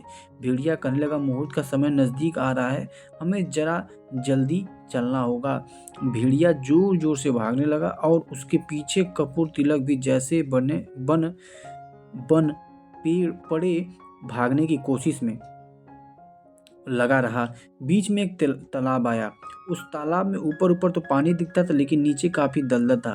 भेड़िया छोटा होने के कारण कूद कर तालाब पार कर गया और पीछे मुड़कर देखने लगा कि कपूर तिलक कहाँ तक पहुँचा।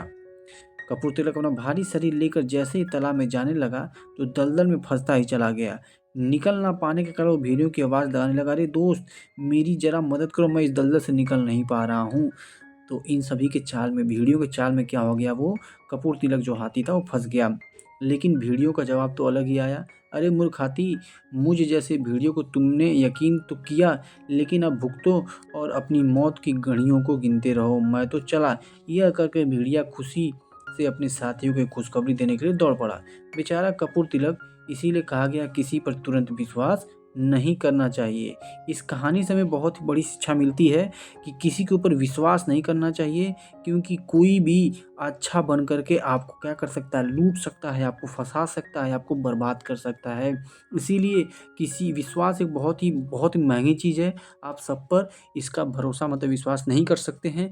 इसीलिए जो भी काम करिए बहुत ही सोच समझ के करिए और किसी के लालच देने पर भी उसके पे विश्वास ना करिए। ठीक है, ये शिक्षा हम सभी को सीखनी चाहिए कि कितनी बड़ी से बड़ी भी लालच दे तो उसके बारे में सबसे पहले हमको सोचना चाहिए, सोच विचार करके उस काम को करना चाहिए ताकि हम भी कपूर तिलक की तरह ना फंसे। और ऐसे आजकल के समाज में ऐसे भेड़िया पड़े हुए हैं जो बहका करके, फुसला करके विश्वास तोड़ते हैं। तो ऐसे हमको ऐसे लोगों से बहुत ही सतर्क रहना चाहिए। इन्हीं सब बातों के साथ इस वीडियो को मैं समाप्त करता हूँ। उम्मीद करता हूँ वीडियो आपको अच्छी लगी हो। अगर अच्छी लगी हो तो चैनल को लाइक कर दीजिएगा, वीडियो को भी लाइक कर दीजिएगा और चैनल को सब्सक्राइब जरूर कर दीजिएगा। Thank you so much. जय हिंद।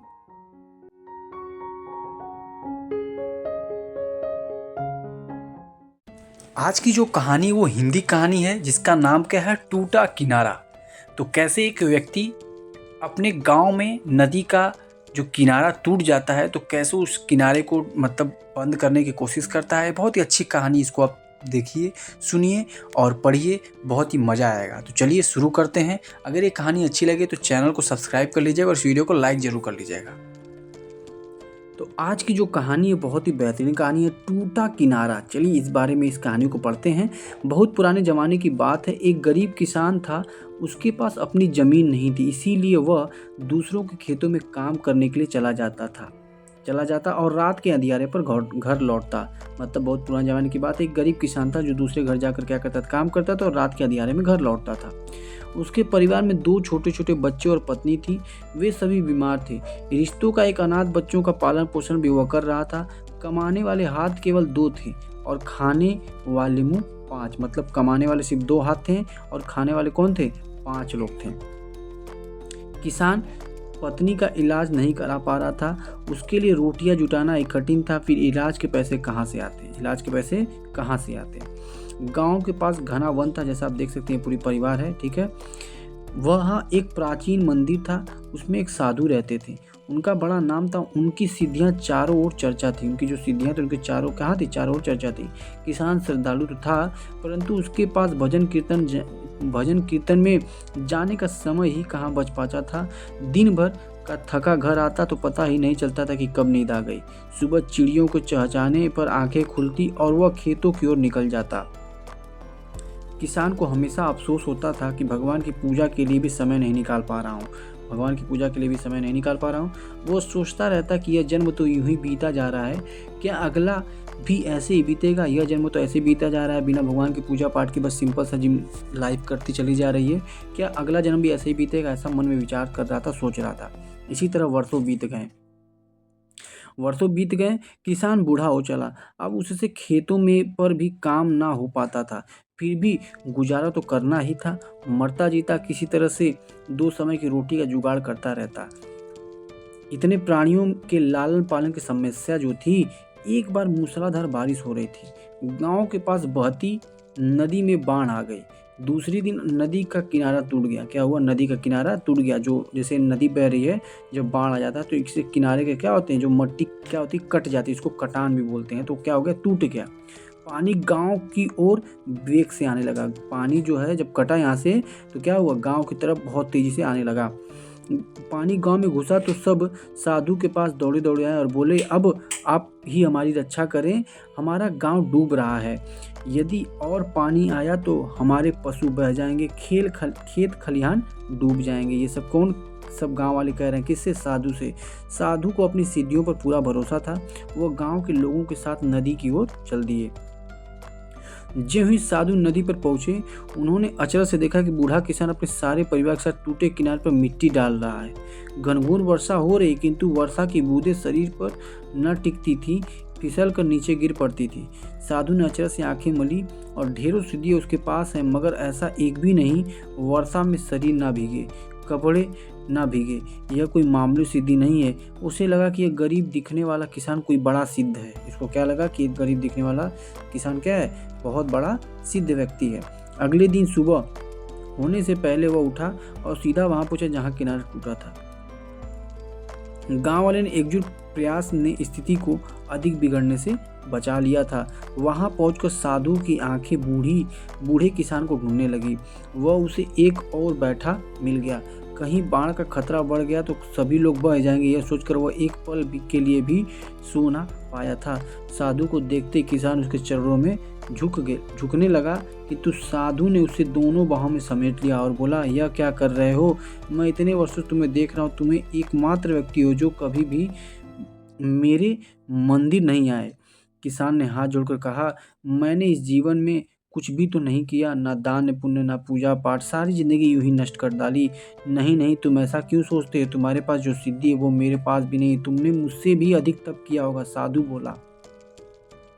किसान हंसने लगा, कैसा तप महाराज? मैंने तो कोई तप नहीं किया, ना मेरे पास कोई सिद्धि है। मैं तो सीधा साधा किसान हूँ, बस हर काम को भगवान के आदेश समझकर पूरी लगन से करता हूँ। कहते कहते उसका चेहरा दमकने लगा। साधु ने उसे ध्यान से देखा। उसे लगा कि जैसे आदमी के रूप में देवता खड़ा है। फिर वह चुपचाप मंदिर लौट गया। तो यहाँ पर आप समझ सकते हैं कि बहुत अच्छी कहानी थी। कोई भी व्यक्ति अपना काम अगर भगवान का आदेश समझकर मान के करता है तो उसके सारे काम अच्छे से पूरे हो जाते हैं, और उसमें वो लगन करके करता है तो वो उसी से भगवान प्रसन्न हो जाते हैं। उम्मीद करता हूँ कि कहानी आपको अच्छी लगी होगी। एक टूटा किनारा नदी के बाढ़ आती है तो कैसे उसको बचाने के लिए मट्टी डाल रहा होता है, इसी पे कहानी बेस्ड थी। और कहानी आपको अच्छी लगी हो तो चैनल को क्या करना है, आप सभी को सब्सक्राइब करना है, इस वीडियो को लाइक करना है और किसी भी एक दोस्त को, कम से कम एक दोस्त को शेयर भी करना है। Thank you so much. Subscribe for more such videos. जय हिंद।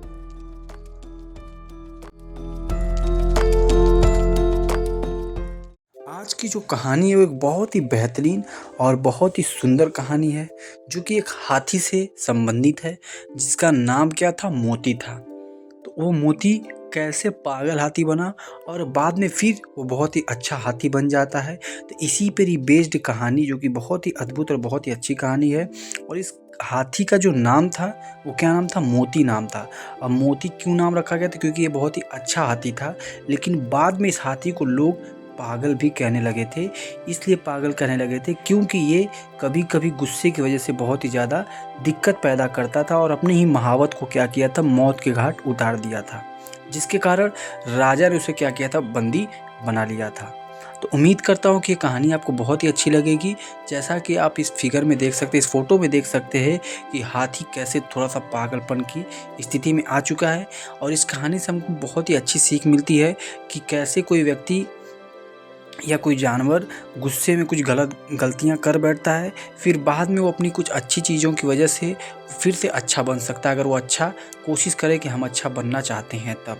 तो इस कहानी में हम लोग को यही सीख मिलती है कि पागल हाथी फिर कैसे मोती बनता है और कैसे वो अच्छे कर्म करके, अच्छा चीज़ करके वो फिर से राजा का प्रियतम हाथी बन जाता है। तो उम्मीद करूँगा कि ये कहानी आपको अच्छी लगेगी। अगर अच्छी लगे तो चैनल को लाइक ज़रूर कर दीजिएगा और साथ ही साथ सब्सक्राइब कर दीजिएगा और इस वीडियो को भी लाइक कर दीजिएगा। तो चलिए शुरू करते हैं। तो आज हम लोग कहानी पढ़ने वाले हैं पागल हाथी। ठीक है, हाथी क्या हो गया, थोड़ा सा पागल टाइप का हो गया, तो इस कहानी को हम लोग पढ़ेंगे। राजा साहब की खास सवारी थी मोती हाथी। यूँ तो वह बहुत सीधा और समझदार था, पर कभी कभी उसका मिजाज गर्म हो जाता था। एक बार गुस्से में उसने अपने महावत को ही मार डाला। राजा साहब ने जब यह खबर सुनी तो उसे बहुत क्रोध आया और मोती की पदवी छीन गई। मतलब मोती उसका हाथी था, उसका नाम मोती हाथी था, तो उसकी मोती की पदवी राजा ने क्या की, छीन ली और उसे राजा साहब की सवारी से निकाल दिया गया। अब उस पागल हाथी कहकर पुकारा जाने लगा। उसको क्या कहकर पुकारा जाने लगा, पागल हाथी। कुलियों की तरह उसे लकड़ियां लादनी पड़ती थी, पत्थर लादने पड़ते थे और शाम को पीपल के नीचे मोटी जंजीरों में बांध दिया जाता। अच्छा खाना बंद हो गया। उसके सामने सूखी टहनियाँ डाल दी जाती थी और उन्हीं को चबाकर वो भूख की आग बुझाता। जब वो अपनी इस दशा की तुलना अपनी पहली दशा से करता था, बहुत विचलित हो जाता था। वह सोचता कहाँ मैं राजा का सबसे प्यारा हाथी था और कहाँ आज मामूली मजदूर हूँ। यह सोचकर वह जोर जोर से चिढ़ाता और उछलता।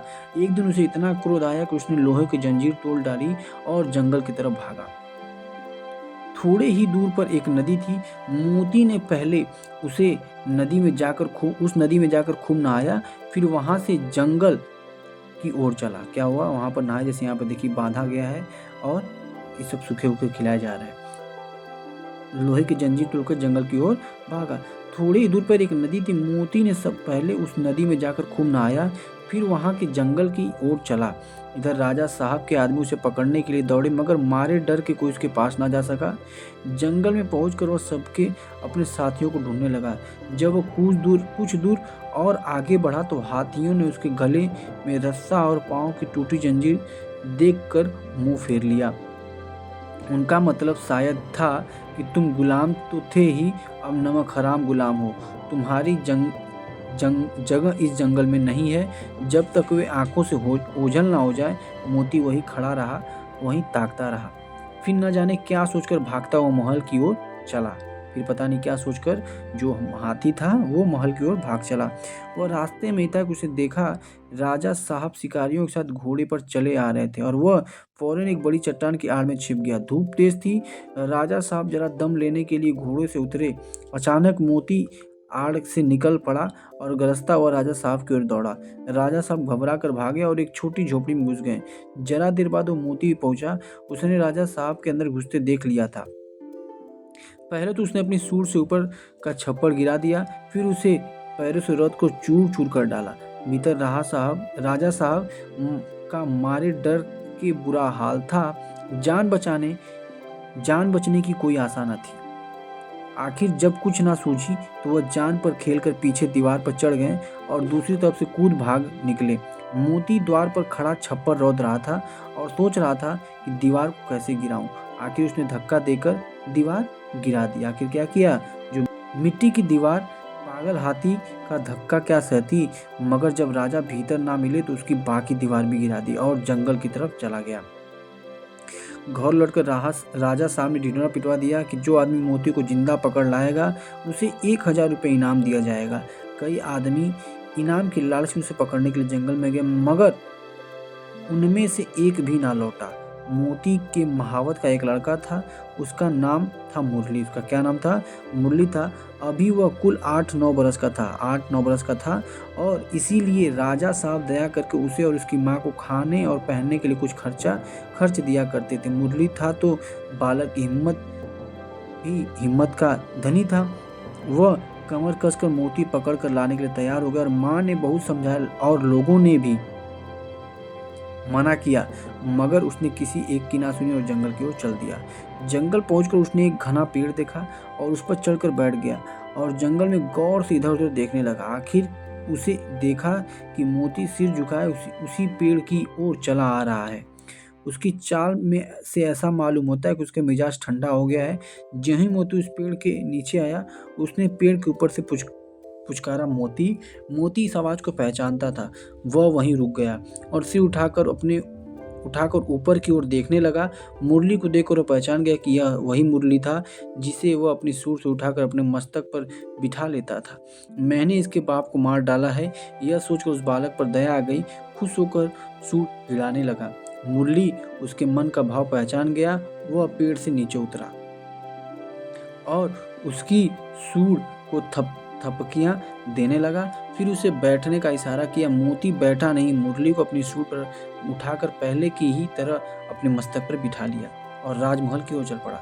मुरली जब मोती को लिए हुए राजमहल के द्वार पर पहुंचा तो सबने दांतों तले उंगली दबा ली। फिर किसी की हिम्मत ना हुई कि मोती के पास जाए। मुरली ने चिल्लाकर कहा, डरो मत, मोती बिल्कुल सीधा हो गया, अब यह किसी से कुछ नहीं बोलेगा। राजा साहब भी डरते डरते मोती के सामने आए और उन्हें बहुत अचंभा हुआ कि यह वही पागल मोती है जो अब गाय की तरह सीधा हो गया। उन्होंने मुरली को 1000 रुपये इनाम तो दिया ही और उसने खास महावत भी बना दिया और मोती फिर राजा साहब का सबसे प्यारा हाथी बन गया। तो यहाँ पर आप एक बात समझ सकते हैं कि कोई भी व्यक्ति अगर किसी गलती के कारण उसको आप डांटते हैं, मारते हैं, तो और ज़्यादा बिगड़ता चला जाता है, या उसको बंदी बना लिया जाता है तो और बिगड़ता चला जाता है। तो एक पागल हाथी को सुधारने के लिए, उसको सही करने के लिए मुरली ने क्या किया, प्रेम का सहारा लिया। तो यहाँ पर एक चीज़ समझ में आती है कि किसी भी व्यक्ति को या किसी यहाँ तक कि जानवर को अगर प्रेम की भाषा से कोई चीज़ समझाया जाए तो बहुत ही आसानी से उसको समझता है और उसको ग्रहण भी कर लेता है। तो उम्मीद करता हूँ ये कहानी आपको बहुत ही अच्छी लगी होगी, और अगर अच्छी लगी हो तो चैनल को क्या करना है, सब्सक्राइब करना है, और इस वीडियो को क्या करना है, लाइक करना है, और कम से कम एक लोग को शेयर भी करना है। Thank you for watching. जय हिंद।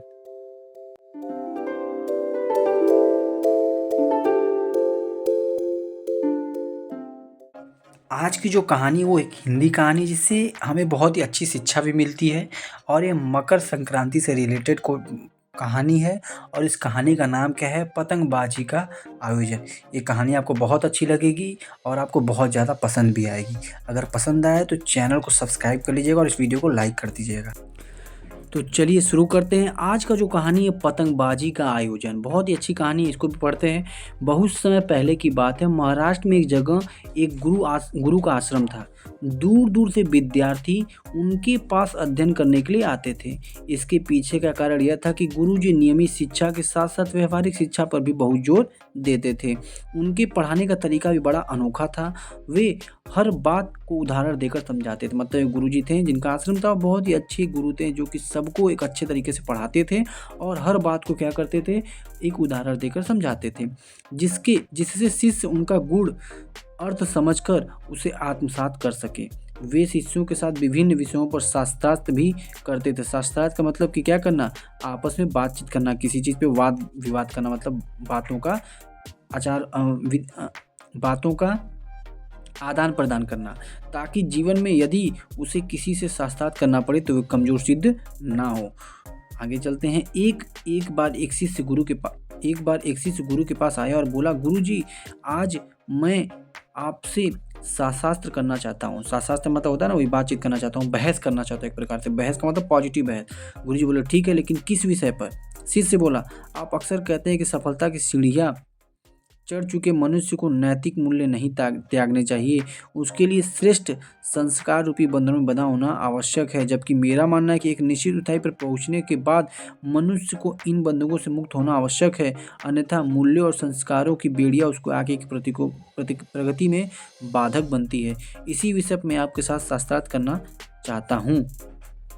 शिष्य की बात सुनकर गुरुजी कुछ सोच में डूब गए और बोले, हम इस विषय पर शास्त्रार्थ अवश्य करेंगे, लेकिन पहले चलो पतंग उड़ाएं। आज मकर संक्रांति का त्यौहार है, इसी दिन पतंग उड़ाना शुभ माना जाता है। गुरुजी की बात सुनकर शिष्य खुश हो गया और दोनों आश्रम के बाहर मैदान में आकर पतंग उड़ाने लगे। उनके साथ 2 अन्य शिष्य भी थे। गुरुजी के साथ, मतलब उस बालक के साथ 2 अन्य शिष्य भी थे।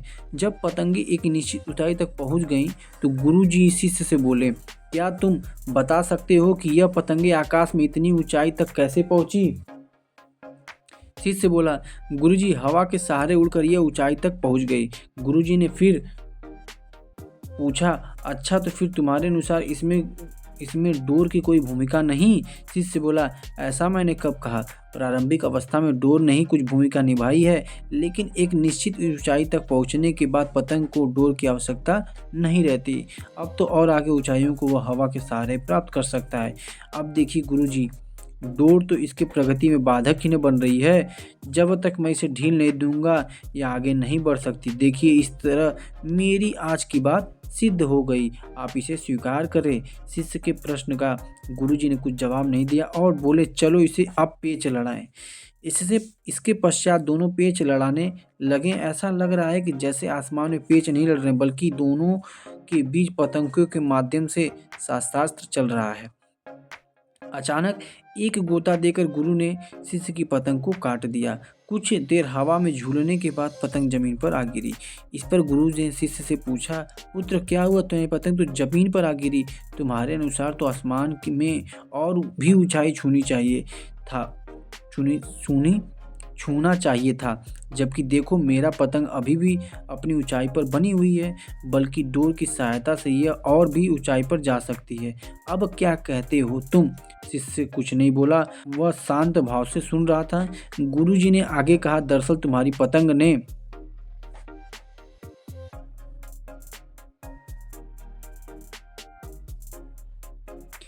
जैसे ही मूल्य और संस्कार रूपी डोर का साथ छोड़ा वह ऊंचाई से सीधे जमीन पर आ गिरी। यही हाल हवा में भरे गुब्बारे का भी होता है। वो सोचता है कि अब मुझे किसी और चीज़ का ज़रूरत नहीं। वह हाथ से छूटने की कोशिश करता है। जैसे ही वह हाथ छूटता है उसकी सारी हवा निकल जाती है और वह ज़मीन पर आ गिरता है।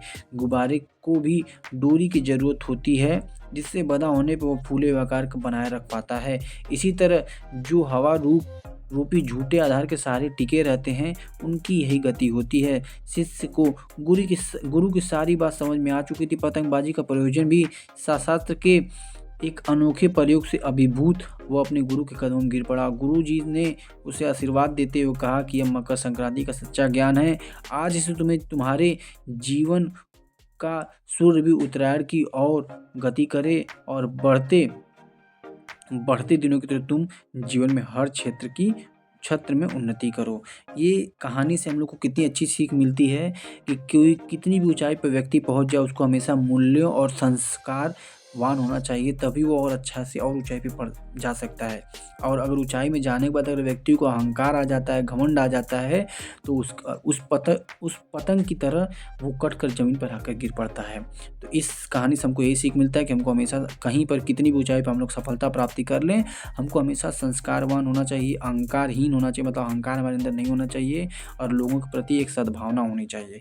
उम्मीद करता हूँ ये कहानी आपको अच्छी लगी होगी और वीडियो भी आपको अच्छा लगा। अगर वीडियो अच्छा लगा हो तो चैनल को सब्सक्राइब कर दीजिएगा और इस वीडियो को लाइक जरूर कर दीजिएगा और एक प्यारा सा कमेंट जरूर करिएगा। और अगर ये सारे मैं जो भी वीडियो डाल रहा हूँ कहानी वाली, इसके प्लेलिस्ट में बना दिए और जाकर विजिट कर सकते हैं। Thank you so much. Subscribe for more such videos. जय हिंद।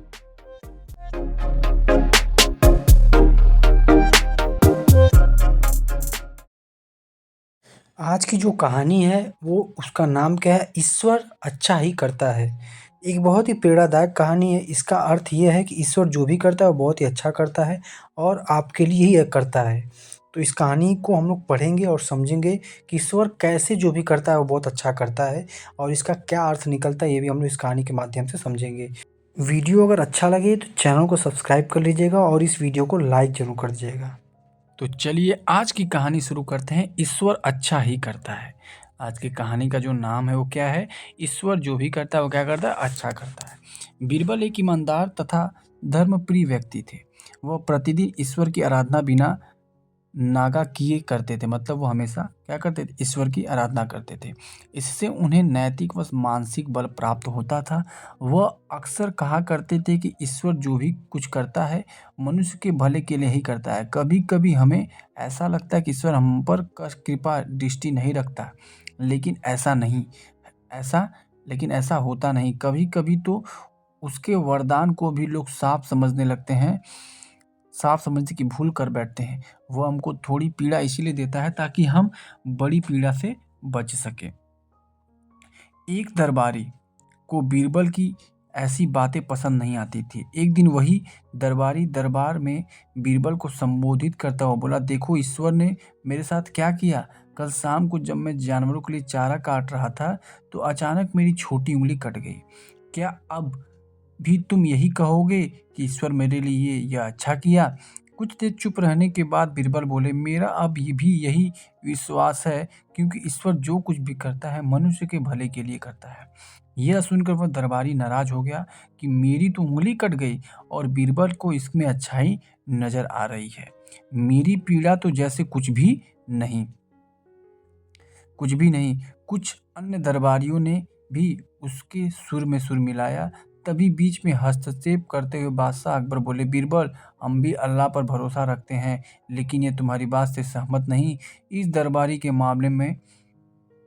मामले में ऐसी कोई बात नहीं दिखाई देती जिसके लिए उसकी तारीफ की जाए। बीरबल मुस्कुराते हुए बोले, ठीक है जहाँपनाह, समय ही बताएगा। अब 3 महीने बीत चुके थे। वह दरबारी जिसकी उंगली कट गई थी वो घने जंगल में शिकार खेलने निकला हुआ था। एक हिरण का पीछा करते समय वह भटक कर आदिवासियों के हाथों में जा पड़ा। वे आदिवासियों को अपने देवता को प्रसन्न करने के लिए मानव बलि में विश्वास रखते थे। वे आदिवासी क्या रखते थे? मानव की बलि चढ़ाते थे। अतः वे उस दरबारी को पकड़कर बलि चढ़ाने के लिए मंदिर ले गए। लेकिन जब पुजारी ने उसके शरीर का निरीक्षण किया तो हाथ की एक उंगली कम पाई। मंदिर का पुजारी बोला, नहीं, इस आदमी की बलि नहीं दी जा सकती। यदि 9 उंगली वाले इस आदमी की बलि वेदी पर चढ़ा दिया गया तो हमारे देवता होने के देवता बजाय प्रसन्न होने के क्रोधित हो जाएंगे। अधूरी बलि उन्हें पसंद नहीं। हमें महामारियों, बाढ़ या सूखे का प्रकोप झेलना पड़ सकता है, इसीलिए इसे छोड़ देना ही ठीक होगा। और उस दरबारी को मुक्त कर दिया। अगले दिन वह दरबारी दरबार में बीरबल के पास आकर रोने लगा। तभी बादशाह भी दरबार में आ पहुंचे और उस दरबारी को बीरबल के सामने रोता देखकर हैरान रह गए। तुम्हें क्या हुआ, रो क्यों? अकबर ने सवाल किया। जवाब में उस दरबारी, देखिए यहाँ पर रो रहा है वो, जवाब में दरबारी क्या कहता है। जवाब में उस दरबारी ने अपनी आपबीती विस्तार से सुनाई। वह बोला, अब मुझे विश्वास हो गया कि ईश्वर जो कुछ भी करता है मनुष्य के भले के लिए ही करता है। यदि मेरी उंगली ना कटी होती तो निश्चय ही आदिवासी मेरी बलि चढ़ा दिए होते।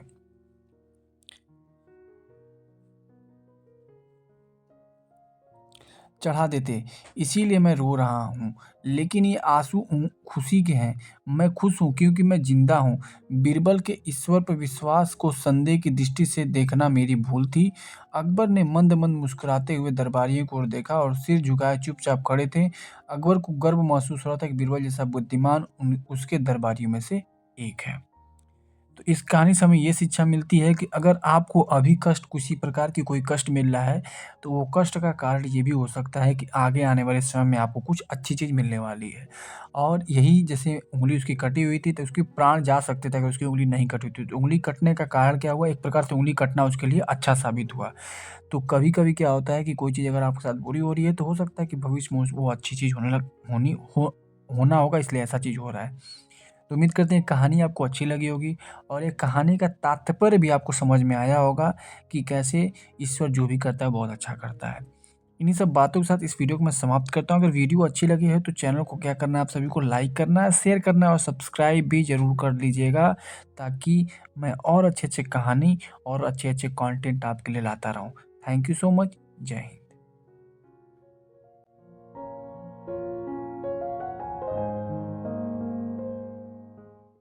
यह कहानी बुराई और भलाई से संबंधित है। बहुत ही प्रेरणादायक कहानी है। इसको आप सुनिए और समझने का पूरा कोशिश करिएगा, क्योंकि मैंने इसको पूरे अच्छे तरीके से समझाया है, बुराई और भलाई। और अगर कहानी अच्छी लगे तो चैनल को सब्सक्राइब कर लीजिए और इस वीडियो को लाइक कर लीजिएगा।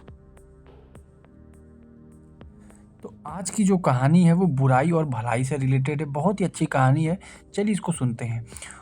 उभरती बुराई ने दबती सी अच्छाई से कहा, कुछ भी हो, लाख मतभेद हो, है तो तू मेरी सहेली ही। मुझे अपने सामने तेरा दबना अच्छा नहीं लगता। आ अलग सी खड़ी ना हो, मुझ में मिल जा, मैं तुझे अपने साथ बढ़ा लूंगी, समाज में फैला लूंगी। अच्छाई ने शांति से उत्तर दिया। किसको दिया उत्तर? बुराई को। तुम्हारी हमदर्दी के लिए धन्यवाद, पर रहना मुझे तुमसे अलग ही है। क्यों आश्चर्य भरी अप्रसन्नता से बुराई ने पूछा। क्यों आश्चर्य भरी अप्रसन्नता मतलब खुश नहीं होकर के, ठीक है, दुखी होकर के बुराई ने पूछा। किससे? अच्छाई से। बात यह है कि मैं तुमसे मिल जाऊं तो फिर मैं कहाँ रहूँगी, तब तो तुम होगी हर जगह। अच्छाई ने और भी शांत होकर उत्तर दिया। गुस्से से उफन कर बुराई ने अपनी झाड़ी अच्छाई के चारों ओर फैला दी और फुंकार कर कहा, ले भोग मेरे निमंत्रण को ठुकराने की सजा। अब पड़ी रही मिट्टी में मुंह दुबकाए। दुनिया में तेरे फैलने की अब कोई राह नहीं। अच्छाई ने अपने अंकुर की आंख से जिधर झांका, उसे बुराई ही झाड़ी की तेज काटा। तने हुए भाले की तरह सामने दिखाई दिया। सचमुच आगे कदम सरकाने की भी कहीं जगह ना थी। बुराई का एहसास चारों ओर गूंज गया। बुराई का एहसास क्या हो गया? चारों ओर गूंज गया। परिस्थितियां निश्चय ही प्रतिकूल थीं, फिर भी पूरे आत्मविश्वास से अच्छाई ने कहा, ध्यान दीजिएगा क्या कहा, तुम्हारा फैलाव आजकल बहुत व्यापक है, मतलब बुराई बहुत ज़्यादा फैल गई है, बहना जानती हो। इसी फैलाव से अपने व्यक्तित्व को बचाकर मुझे व्यक्तित्व की ओर बढ़ने में पूरा संघर्ष करना पड़ेगा। पर तुम यह ना भूलना कि कांटे कांटे के बीच से गुजरकर जब मैं तुम्हारी झाड़ियों के ऊपर पहुंचूंगी तो मेरे फूलों की महक चारों ओर फैल जाएगी। ये बात अच्छाई कह रही है, और यह जानना भी कठिन होगा कि तुम हो कहाँ। व्यंग की सेखी से इठलाकर बुराई से कहा, दिल को बहलाने के लिए ख्याल अच्छा है। बुराई से कहा, ठीक है। गहरे संतुलन में अपने को समेटकर अच्छाई ने कहा, तुम हंसना चाहो तो जरूर हंसो, मुझे आपत्ति नहीं। अच्छाई बुराई से कह रही है, पर जीवन के इस सत्य को हंसी के मुलम्मे से झुठलाया नहीं जा सकता कि तुम्हारे फैलाव की भी एक सीमा है, क्योंकि उस सीमा तक तुम्हारे पहुँचते तुम्हारे सहायकों और अंगरक्षकों का ही दम घुटने लगता है। इसके विरुद्ध मेरे फैलाव की कोई सीमा ही प्रकृति ने ही नहीं बांधी। बुराई बहन, तो अच्छाई कहती है कि तुम्हारी तो एक सीमा है, लेकिन मेरी जो अच्छाई की सीमा है उसकी प्रकृति ने कोई भी मतलब सीमा नहीं बांधी है। बुराई गंभीर हो गई और उसने कहा कि उसके कांटों की शक्ति अपने आप ही पहले से कम होती जा रही है और अच्छाई का अंकुर तेजी से बढ़ रहा है। अच्छाई का अंकुर क्या हो रहा है? तेजी से बढ़ रहा है। तो यहाँ पर एक अच्छाई थी और एक बुराई थी, दोनों अपने आपस में बात कर रहे थे कि अच्छाई अपनी बड़ाई कर रहा था, बुराई अपनी बड़ाई कर रहा था। लेकिन कुछ भी कहिए, बुराई से अच्छाई हमेशा क्या होती? जीतती ही है। मतलब अच्छा अगर आप कर्म करते हैं तो बुरे कर्म से हमेशा जीत ही होगी, इसमें कोई दो राय नहीं है। इस कहानी से हमें यही सीख मिलती है कि अच्छाई का जो फैलाव है वो बहुत व्यापक है, उसकी कोई सीमा नहीं है। बुराई की एक सीमा होती है, वहाँ तक वो फैलती है, उसके बाद उसका समाप्त हो जाता है। इन्हीं सब बातों के साथ इस वीडियो को मैं समाप्त करता हूँ। उम्मीद करता हूँ वीडियो आपको अच्छी लगी होगी। अच्छाई और बुराई की कहानी या इन दोनों की बातें आपको अच्छी लगी होंगी। तो चलिए इन्हीं बातों के साथ इस वीडियो को समाप्त करते हैं। चैनल पर नए तो चैनल को क्या करना है, आप सभी को सब्सक्राइब करना है, लाइक करना है, शेयर करना है, और कुछ अच्छा लगे तो कमेंट भी करना है। Thanks for watching. जय हिंद।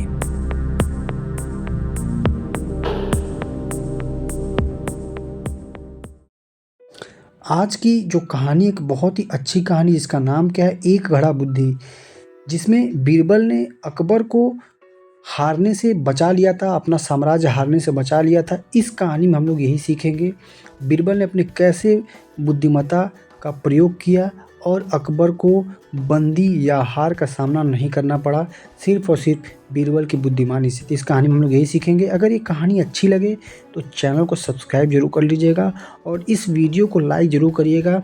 और इसी तरीके से जैसे बीरबल अपनी बुद्धि का प्रयोग करता है, ऐसे हमको भी अपने जीवन में बुद्धि का प्रयोग करना चाहिए।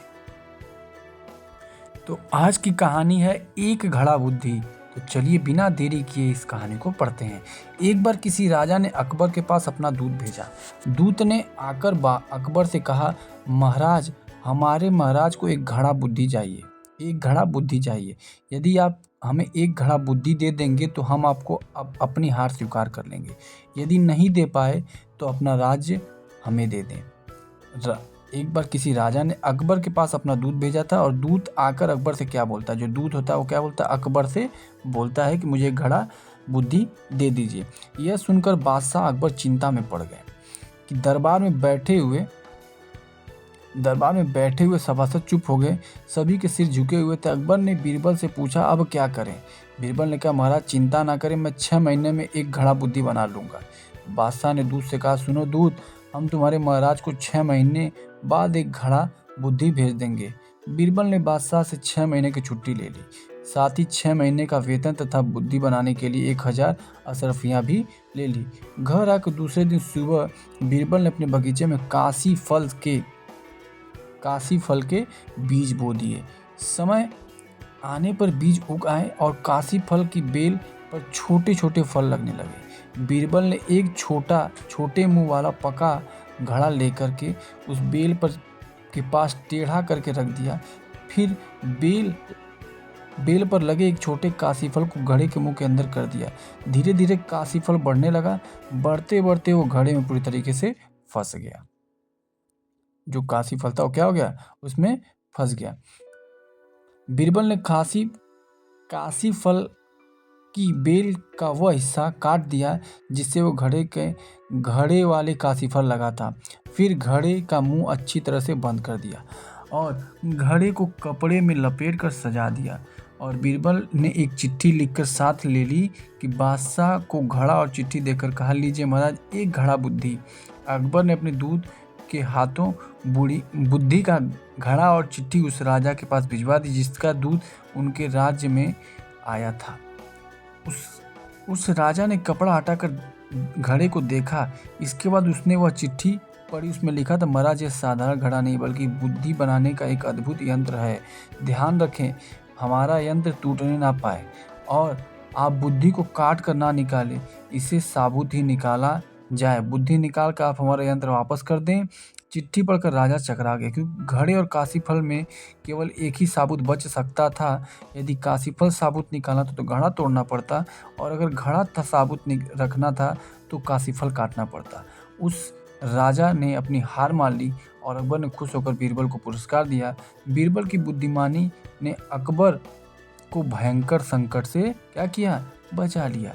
ये कितनी अद्भुत बात है, कितनी अच्छी बात है कि अगर आदमी अपने बुद्धि का प्रयोग करता है, अपने दिमाग का प्रयोग करता है, तो बड़े से बड़े जो मतलब आपदा विपदा आती है उसी से क्या हो सकता है, बच सकता है।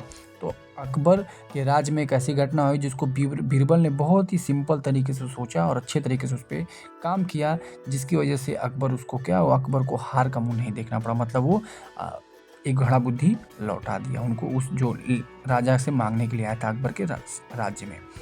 उम्मीद करते हैं वीडियो आपको अच्छा लगा होगा और इस वीडियो से ये सीखने को मिला कि जो भी काम हम करते हैं, कोई भी काम करते हैं, कम से कम को बहुत ही अच्छे सोच विचार करके और बुद्धि का प्रयोग करके काम करना चाहिए। इन सब बातों के साथ इस वीडियो को समाप्त करना। वीडियो अच्छा लगे तो चैनल को सब्सक्राइब, वीडियो को लाइक, एक शेयर कम से कम जरूर करिएगा और कुछ अच्छा लगा तो कमेंट बॉक्स में कमेंट जरूर करिएगा। Thank you so much. Subscribe for more such video. जय हिंद।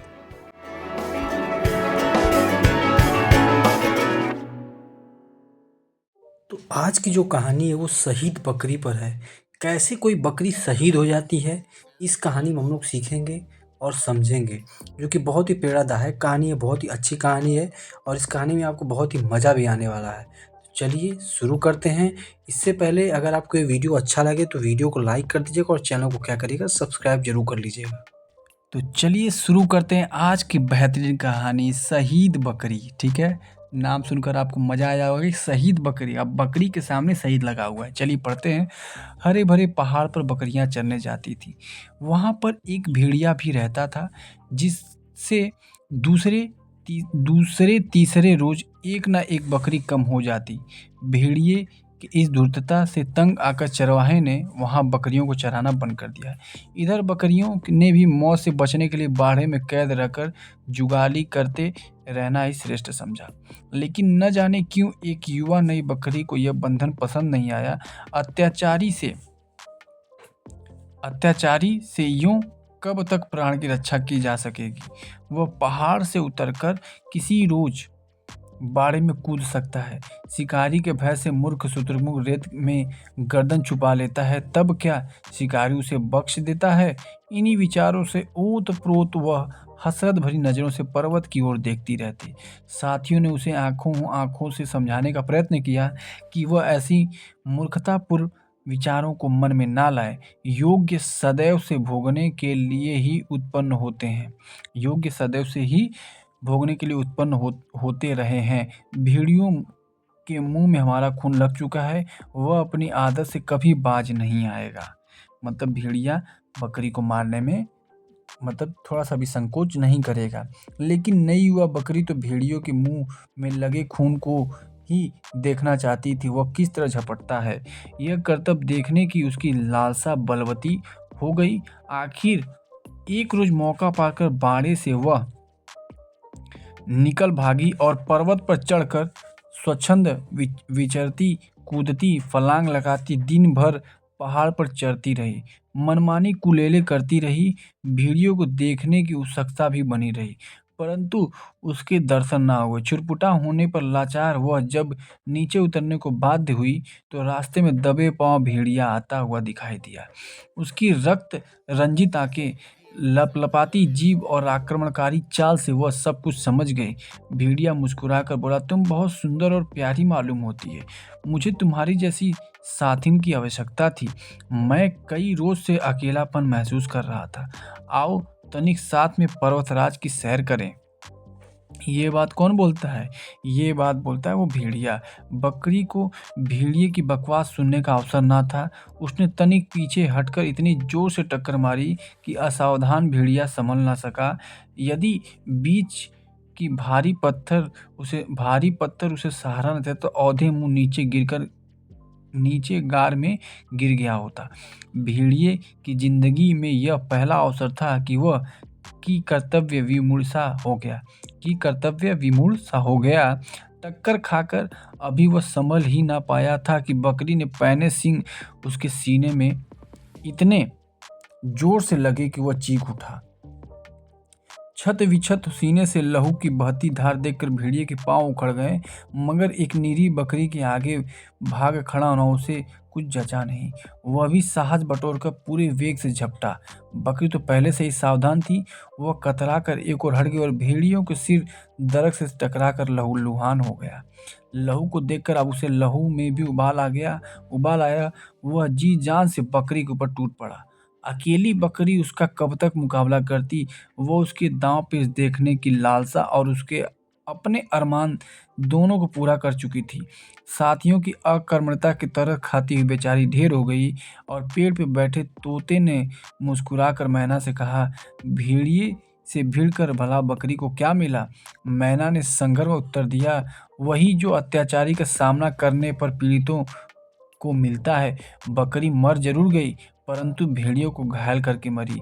वह भी अब दूसरे पर अत्याचार करने के लिए जीवित नहीं रह सकेगा। सीने और मस्तक के घाव उसे सड़-सड़ाकर मरने को बाध्य कर देंगे। काश बकरी ने अन्य साथियों ने उसकी भावनाओं को समझा होता और छिपने के बजाय एक साथ वार किया होता, तो आज बाड़े में कैदी जीवन व्यतीत करने के बजाय पहाड़ पर निशंक और स्वच्छंद विचरती होती। तोता अपना सा मुंह लेकर चुपचाप शहीद बकरी की ओर देखने लगा। तो यहाँ पर आपने देखा कि किसी को किसी से भी अगर डर या भय है तो उस डर का सामना करना चाहिए। कब तक आदमी भागेगा? तो बकरी ने क्या किया? उस भेड़िए का क्या किया? सामना किया और सामना करके शहीद हो गया। इसीलिए इस कहानी का नाम भी क्या है? बकरी, शहीद बकरी। तो उम्मीद करते हैं कि कहानी आपको अच्छी लगी होगी और समझ में आया होगा। इन्हीं सब बातों के साथ इस वीडियो को मैं समाप्त करता हूँ। अगर वीडियो अच्छा लगा हो तो चैनल को सब्सक्राइब जरूर कर लीजिएगा। और मैंने बहुत सारी कहानी पढ़ाई है। कथा कलश की किताब, उस कहानी को मैंने पढ़ाई है।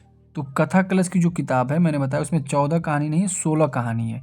और मैंने 16 की 16 कहानी आपको अच्छे से पढ़ाई, समझाई और इन सभी कहानियों से हमको कुछ ना कुछ सीख मिली। तो इन्हीं सब बातों के साथ इस वीडियो को मैं समाप्त करता हूँ। और जो मैंने कथा कलश पढ़ा है उसका मैं डिस्क्रिप्शन में लिंक दे दूँगा, उसका प्लेलिस्ट में बनाया हूँ, उन सभी में पूरा वीडियो ऐड है। तो आप उसको जाकर विजिट कर सकते हैं, देख सकते हैं और इन्जॉय कर सकते हैं। Thank you so much. Subscribe for more such videos. जय हिंद।